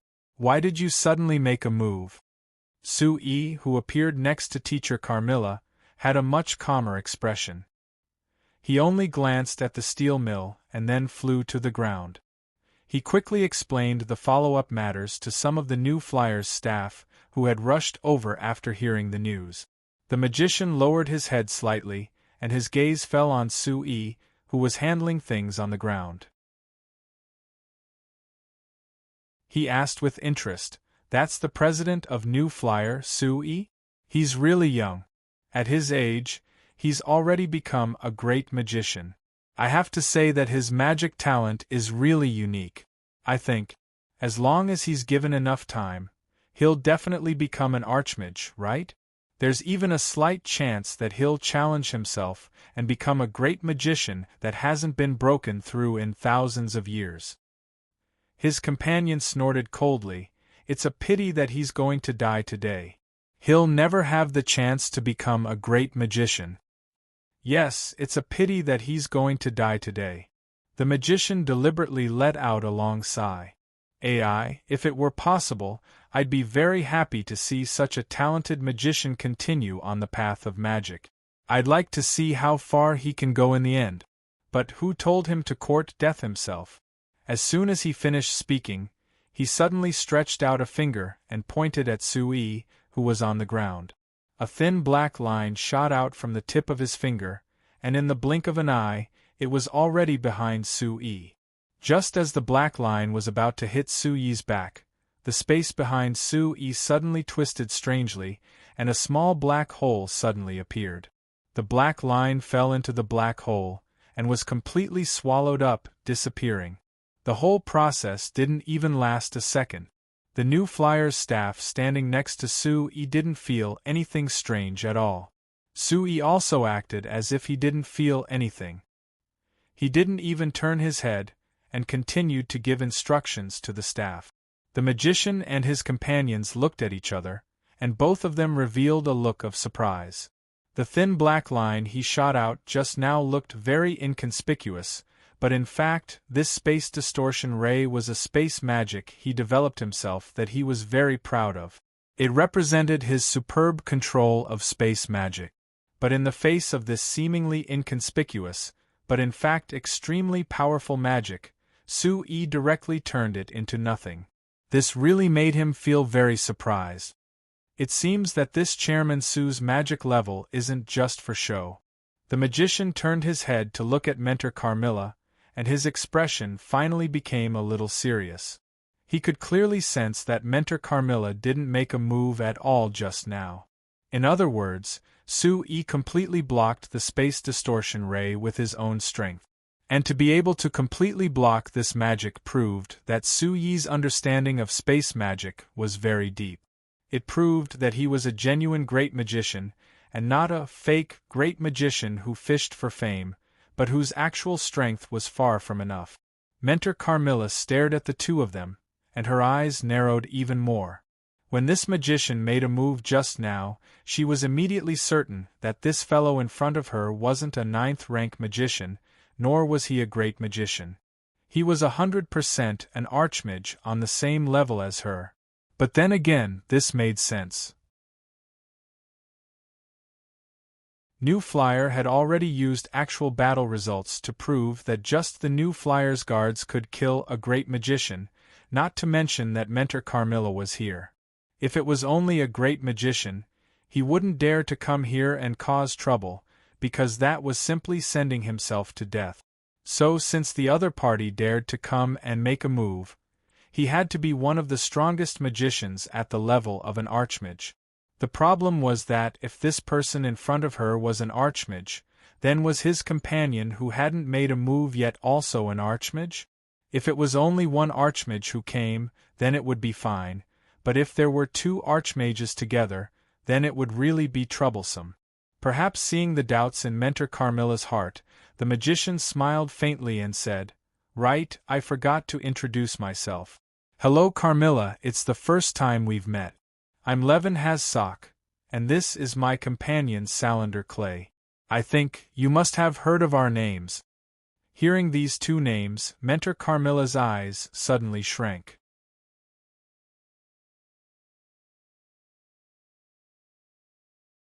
Chapter 981. Of course Mentor Carmilla had heard of these two names. It should be said that anyone who had some understanding of the matters related to mages in the signs would have heard of these two names. Even a few years ago, these two names were the object of Mentor Carmilla's endless yearning. The reason was very simple, because these two people were both archmages. Mentor Carmilla took a deep breath, trying hard to calm down the monstrous waves in her heart, and asked Levin Hassock in a deep voice, You too came this time, is it because of the Mana Magic Kingdom? The reason why the Mana Magic Kingdom was considered the third most powerful country after the Kanla Empire and the Mala Empire, apart from having the most powerful mage legion on the continent, was also because it had a total of 5 archmages, second only to the Kanla Empire and the Mala Empire, which had 9 each. It was far more powerful than any other country on the continent. It must be known that in the entire signs, including Mentor Carmilla, there were only a total of 28 archmages. Excluding the 18 from the Kanla Empire and the Mala Empire, there were only 10 left. The Mana Magic Kingdom had 5 in one go, more than half of the total. Coupled with the powerful Mage Legion, the magic power of the Mana Magic Kingdom was far more powerful than any other country on the continent except for the 2 empires. And among the 5 archmages of the Mana Magic Kingdom, Levin Hazzak and Salander Clay were 2 of them. So when she heard these 2 names, Mentor Carmilla's first reaction was that they came because of the matter of the Mana Magic Kingdom. You can say yes, but you can also say no. Levin Hazzak replied with a smile. The mages of the continent have set a rule a long time ago, and that is, the archmages cannot directly intervene in the war between countries. So this time we didn't come because the Mana Magic Kingdom was attacked by your new flyer. But it is indeed related to this matter. Mentor Carmilla couldn't help but sneer. The Mana Magic Kingdom doesn't have the ability to send troops to counterattack, so they can only send you 2. Do you want to rely on the power of a magister to destroy our new flyer? No, no, no, I've said it before. We didn't come here because of the Mana Magic Kingdom's request, but purely for personal reasons. As for the reason, Levin Hazzak's tone suddenly turned icy cold. In the last battle between your new flyer guards and the Mana Magic Kingdom's Glory Legion, 2 of my disciples and 17 of my disciples died at the hands of your new flyer. Do you think this reason is enough for me to seek revenge on new flyer? Mentor Carmilla was silent for a moment. She then pointed at Salander Klein, who had been silent all this while beside Levin Hazzak.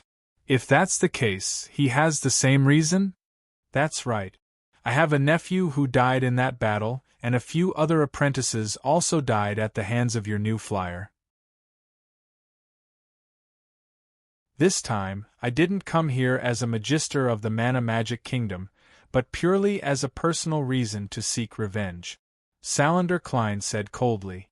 Mentor Carmilla's gaze swept past the faces of the 2, and the corner of her mouth raised into a mocking smile.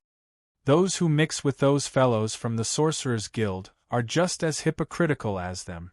All right, no matter what your reason is, you came here this time to attack our new flyer. Then tell me, what do you want to do?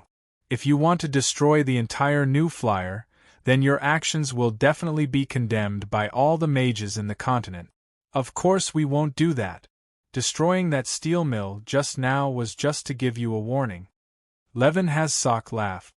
As for what we want to do, it's very simple. The new flyer guards attacked the Mana Magic Kingdom and started a war. This is Su Yi's order, so hand him over to us to deal with, and then hand over the new flyer to us as compensation. This condition is very reasonable, right? The corner of Mentor Carmilla's mouth twitched twice, and she sneered. Very reasonable? To think that you can say something like that. At this time, Su Yi had already arranged everything and returned to Xinfei. After glancing at the 2 magisters, he frowned slightly. Your Excellencies, I can understand that you came to seek revenge on our new flyer.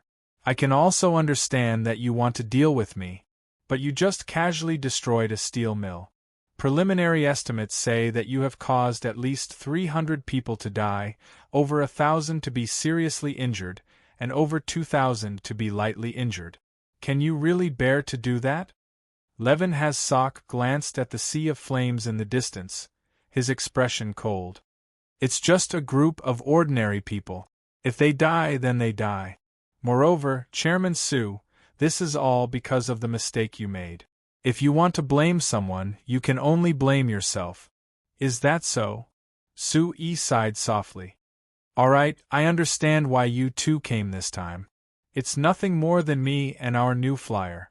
The other two clearly came together because they were apprehensive about my grandfather, a magister, being here. Therefore, we need another magister to deal with him. You're very smart. Levinhas nodded with a smile. That's right, it's like that. But what do you plan to do? I don't know what to do. Our Chamber of Commerce doesn't have two magisters. Sui shook his head and muttered to himself for a moment before continuing, How about this, Magister Has-Sok? Whether you admit it or not, I believe that you and the people behind you will be very interested in our new flyer.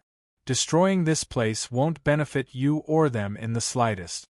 Therefore, can we change the location of our battle so that it won't affect this place? At the very least, we won't accidentally injure any more innocent people, right? I didn't expect you to be so soft-hearted. Levinhas smiled faintly. But that's fine. Although I don't care about the lives of these ordinary people, it's good to have less trouble. Tell me, where should we fight? In order to minimize the impact, I suggest that we fight separately. Sui said. I'll challenge one of you and the other will fight grandfather. How about it? Levinhas couldn't help but frown slightly. You really want to do that? If you're with Camilla, she might be able to help you. If you challenge us alone, do you think you have even the slightest chance of victory? It was my order to attack the Mana Magic Kingdom, so I should bear the consequences. Sui said seriously. Archmage Has-Sok, you're not willing to agree. Could it be that you're afraid? Levinhas immediately let out a sneer. Young man, you want to provoke me with such a crude plan? All right, since you insist on doing this, I'll do as you wish. Anyway, this is your last request before you die, so there's no harm in agreeing. Thank you for your understanding, Sui said with a smile. Then which one of you will accept my challenge? Levinhas looked at Carmilla. Although I'd like to see how Mentor Carmilla suddenly broke through to become a great mage in a few years, I'll accept your challenge. Salander, how about you go play with Mentor Carmilla? Salander lightly nodded, then pointed to the distant sea. Let's go, we'll fight over there. I guarantee that no one will be affected. Mentor Carmilla turned her head to look at Sui. Sui gave her a reassuring smile. Be careful. Mentor Carmilla lightly patted Sui's shoulder, then her figure flashed and disappeared in midair. At the level of Archmage, they were countless times more sensitive to magic fluctuations than ordinary mages. They could completely detect the situation of a mage using magic by relying on the subtle magic fluctuations. Salander Klein sensed for a moment, then her figure disappeared together with Mentor Carmilla. Very good, now it's just the two of us. Chairman Su, where do you think we should go to fight? Do you want to go to the sea? Levinhas asked with a beaming smile. Sui pointed to the north. Let's not disturb Grandpa and Archmage Salander. Let's go to a barren mountain with no one there. The corners of Levinhas's mouth rose slightly.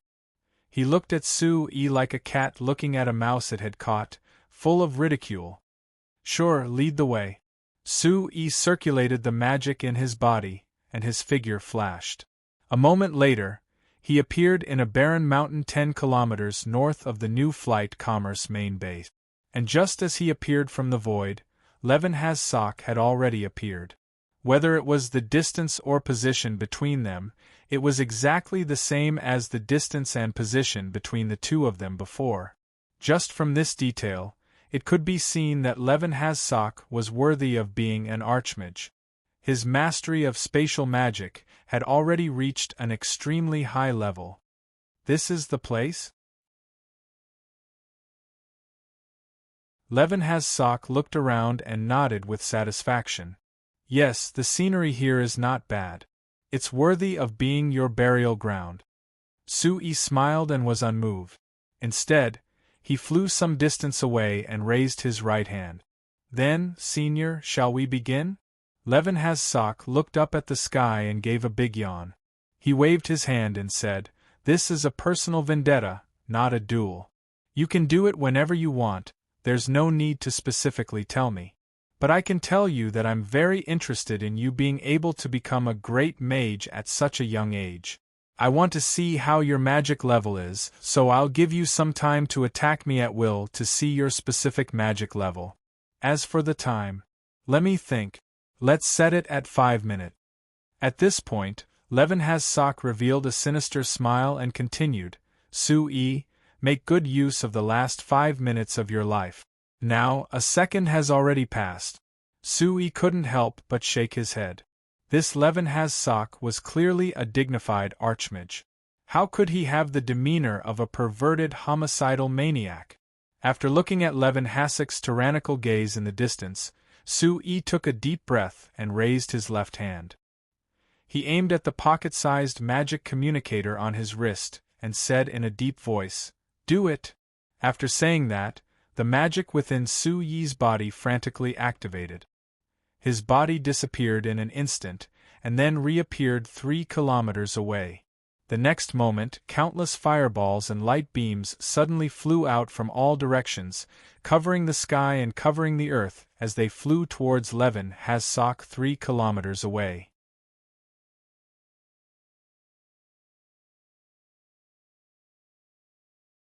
Chapter 982. Countless fireballs and beams of light crashed into Raven Garen as expected. Strange fireballs and light balls exploded on Hasek's magic shield, almost lighting up the entire sky. A cold voice came out from the flames. "Chairman Sue, is this what you meant when you said you wanted to challenge me alone?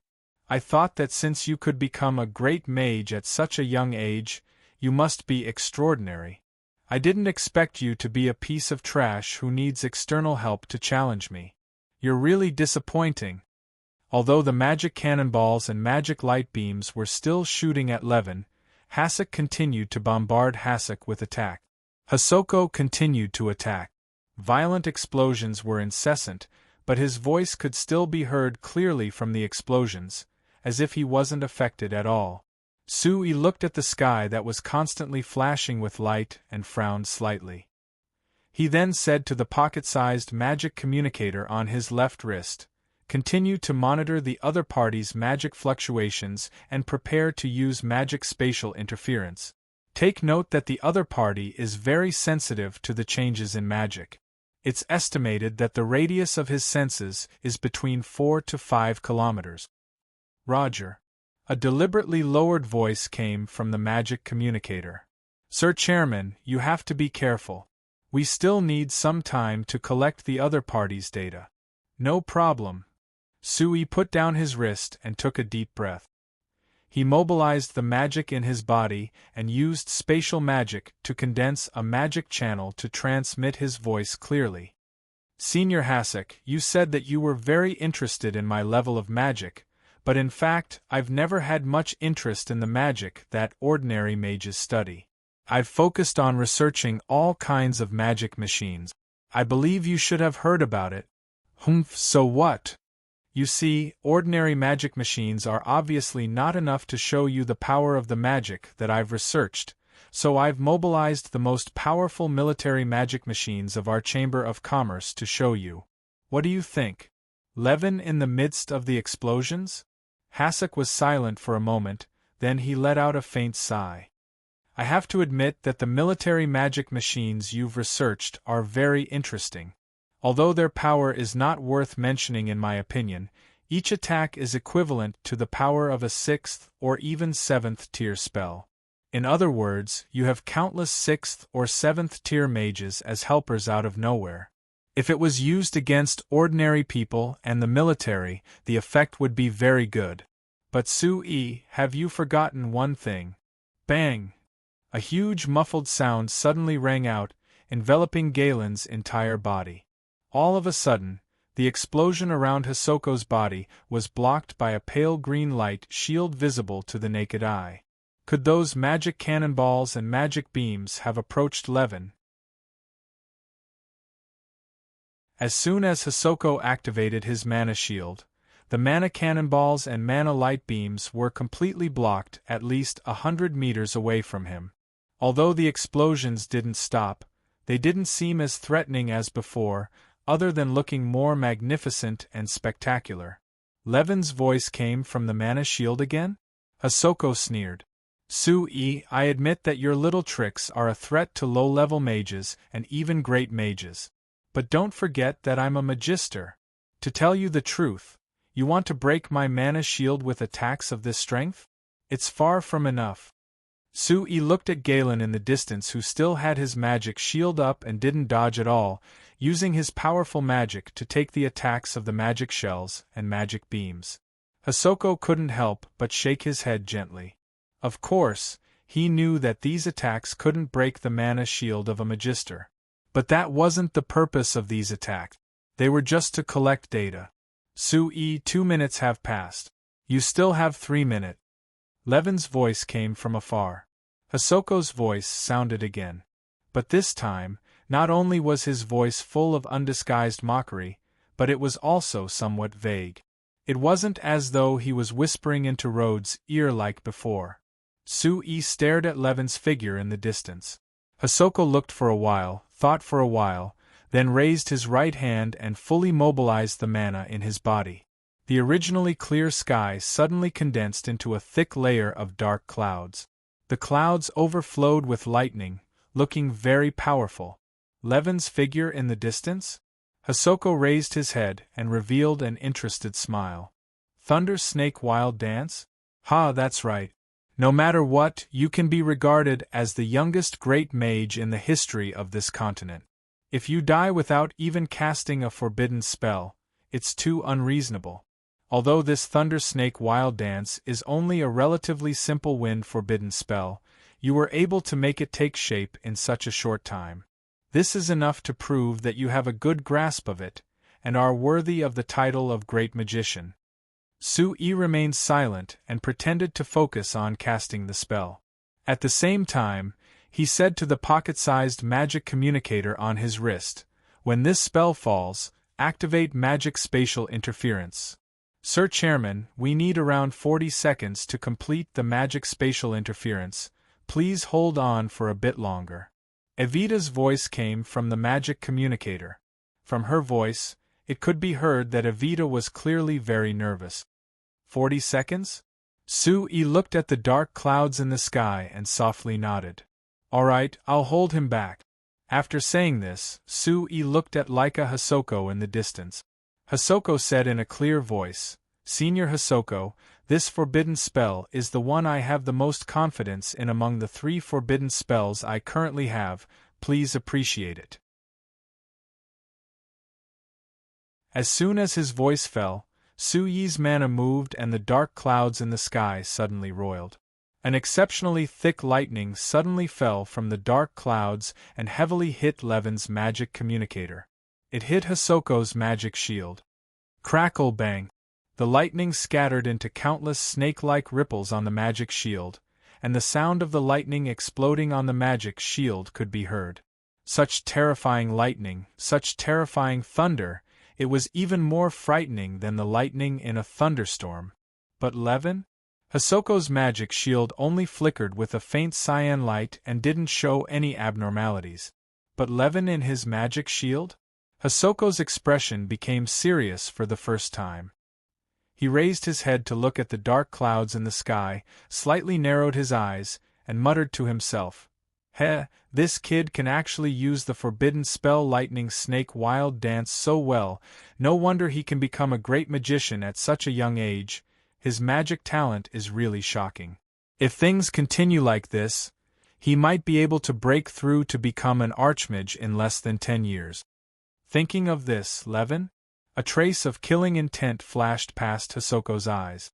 Today, no matter what, he had to kill this Sui. Otherwise, if he escaped this time and hid himself in the future, by the time he broke through to Archmage, he might not be his opponent. Hisoko turned his head and looked at the distant Sui, who was concentrating on casting Lightning Snake Wild Dance. Levin? Hisoko made a decision in his heart. When the agreed 5 minutes were up, he would immediately make a move and kill this guy without holding back. Although it was a pity to let such a promising great magician fall like this, Many people felt that it was a pity. But who told this guy to do something that challenged the tacit order of all the mages in the signs? The fall of a genius mage wasn't frightening, but breaking the order that the mages of the continent had followed for thousands of years was truly frightening. See la la la la la. After the first bolt of lightning fell, the dark clouds in the sky kept rolling, and countless bolts of lightning fell like rain. It was as if the sky was suddenly lit up with countless huge strips of light, reflecting the whole sky into a deathly white. Every single bolt of lightning accurately struck Raven levitating. Hisoko's mana shield lit up with a faint cyan light. Levin? Hisoko suddenly realized that it was a bit rash of him to deliberately open his mana shield to a diameter of several hundred meters. That way, he would have to bear all the lightning attacks of Lightning Snake Wild Dance. However, Lightning Snake Wild Dance was a forbidden spell. Even if he, as a powerful archmage, didn't put a trifling forbidden spell in his eyes, he still felt some pressure when facing it directly. But no matter what, he wasn't willing to withdraw his mana shield in front of Sui, because that would be too shameful. After carefully sensing the mana consumption required for the self-proclaimed mana shield within his body, Raven Batian began to ponder. Hisoko felt relieved. Although the might of Suyi's Lightning Snake Wild Dance was far more powerful than he had imagined, it wasn't enough to pose any threat to him. I really can't underestimate this kid. Levin? Hisoko muttered inwardly, and finally began to get serious. He withdrew his attention from Sui and focused on maintaining his mana shield. There were less than 2 minutes left before the 5 minutes he had agreed on with Sui ended. No matter how talented this kid was, it was impossible for him to maintain such a powerful forbidden spell like Lightning Snake Wild Dance for 2 minutes. In other words, as long as he stopped casting this spell, Levin? Hisoko could easily kill him at any time. But what about Levin? Hisoko stared at the countless bolts of Lightning Snake Wild Dance for a while, and suddenly felt a strange and abnormally powerful mana fluctuation in the distant space. The influence of this mana fluctuation was so great that even a arch-mage like him couldn't help but feel slightly shaken. And when he looked in the direction of the mana fluctuation, he was surprised to find that Sui had disappeared.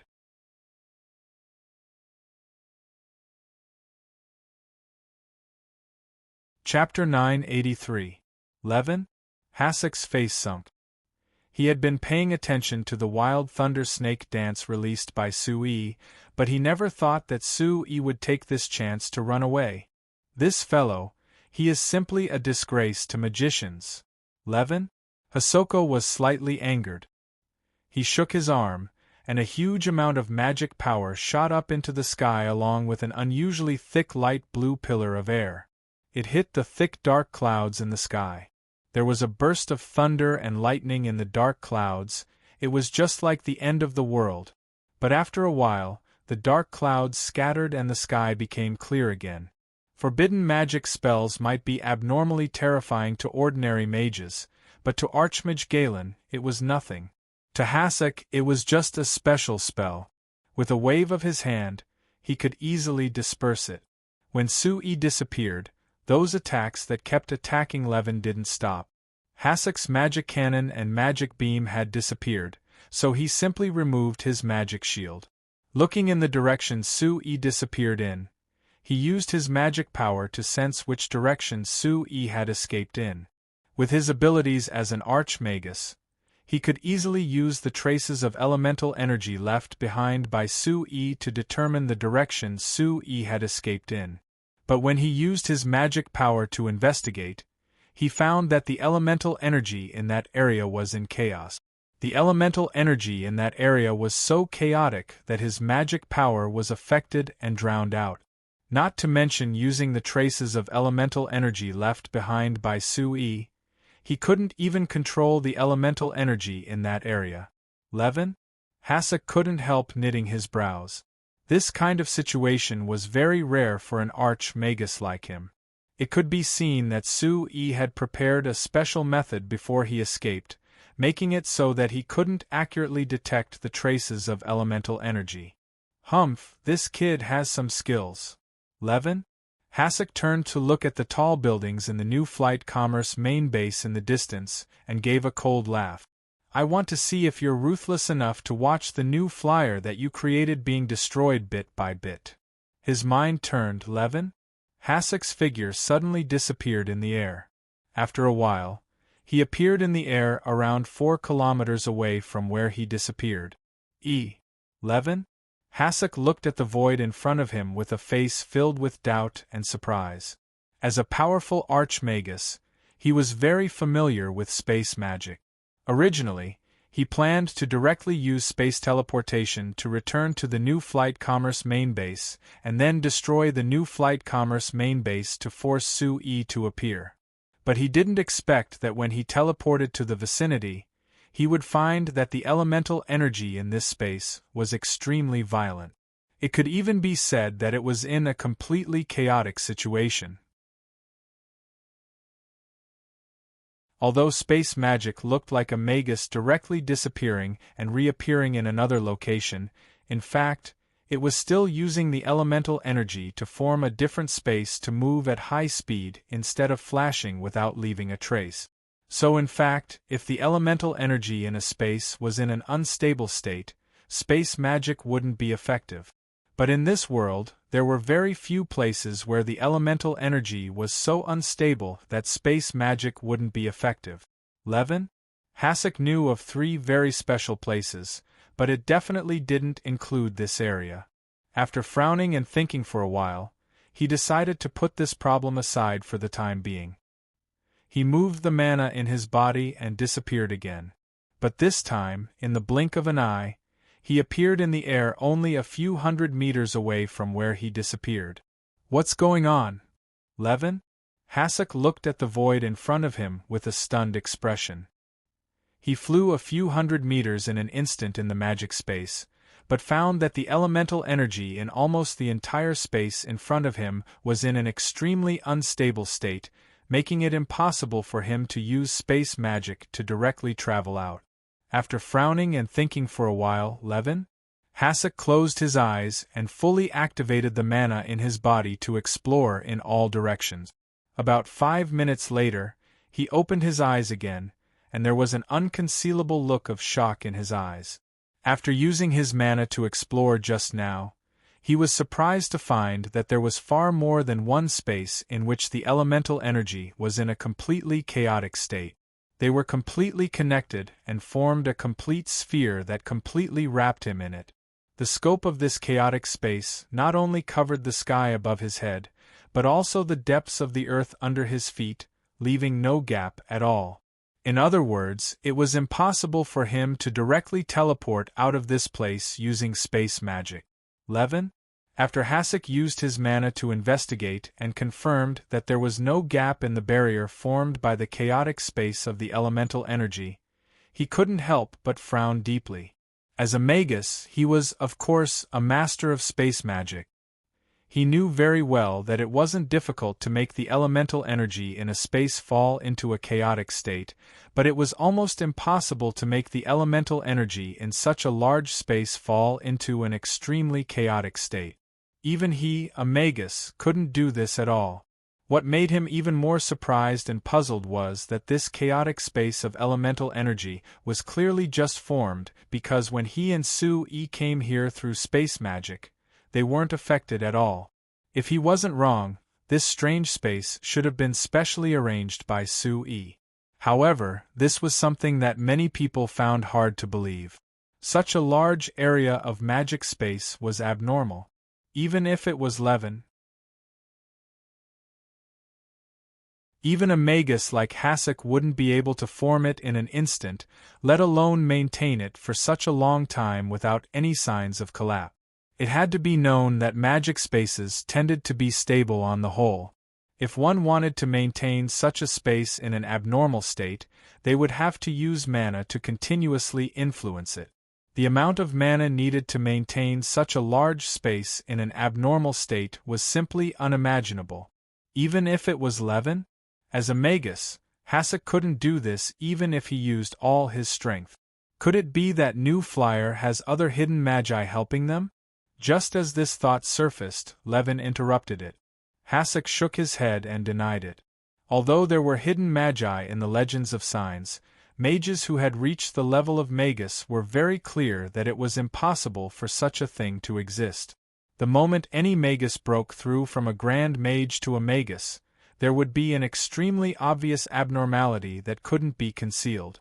Therefore, all the magus on the continent would be discovered by others, and it was impossible to hide. And since they had already become magus, there was no need to hide at all. Then, were there other magus helping New Flyer in private? But this didn't make sense. If New Flyer had another magus supporting them, then he and Salander would definitely leave without hesitation. Klein's group of 2 would definitely leave without any hesitation. The other side didn't need to hide in the danger of the Frestek Chamber of Commerce's main base being destroyed. Therefore, the only explanation left was that this was a well-designed trap, specially designed to deal with the 2 of them. But how did New Flyer know that they would come today? And how could they set up this trap so perfectly? Levin? Hasek thought for a moment, then shook his head and threw these thoughts away. These questions weren't important. What was important was how to leave this trap. He had already tried just now. After entering the space of chaotic magic, even he couldn't stably control the extremely violent and chaotic magic elements in the space. This meant that not only could he not use spatial teleportation magic, he couldn't even use ordinary flying magic. So, if he wanted to leave this space, there was only one choice left, and that was to walk out on foot. Levin? Hasek looked at the New Flight Commerce main base a few kilometers away. After pondering for a moment, he landed on the ground and stepped into the strange space of chaotic magic. As soon as his body entered this space, he couldn't help but sway slightly. Although the chaotic magic elements didn't seem to be much different from the outside, and everything was normal in this space, as a magus, he was far more sensitive to the magic elements in the surrounding space than ordinary magi, and his perception was even stronger than that of ordinary magi. Therefore, he could easily sense the violent and chaotic magic elements in this space, and he couldn't help but be affected. After taking a few difficult steps, Hasek had no choice but to withdraw the magic protection all over his body, allowing the violent magic elements to wreak havoc around him. Because he took the initiative to give up the magic elements that affected the surrounding space, he was no longer affected by the abnormalities in this space. Therefore, walking in this space was no different from walking on flat ground. However, after walking for less than 20 meters, Hasek suddenly felt an unusually strong sense of crisis in his heart. At this time, he didn't have time to think about it. He instantly mobilized all the magic power in his body and laid out a layer of magic shield around him. A little flame suddenly lit up in the distance, and in the blink of an eye, it had already arrived at Levin. Hasek was already in front of him. Boom! A violent explosion sounded. Hasek's body was sent flying by the powerful shock wave caused by the explosion. He flew dozens of meters back and rolled 7 or 8 times on the ground before barely coming to a stop. As he was out of that space, the magic elements in the surrounding space regained their stability. Therefore, Hasek was able to control the surrounding magic elements in time and lay out a solid enough magic shield, preventing him from being seriously injured by the powerful shock wave. However, when he struggled to prop himself up, he suddenly felt something sweet in his throat. He retched and spat out a mouthful of blood. You're tuning in to the Phoenix Knights YouTube channel. Don't forget to subscribe and join us on this journey to catch the most captivating stories.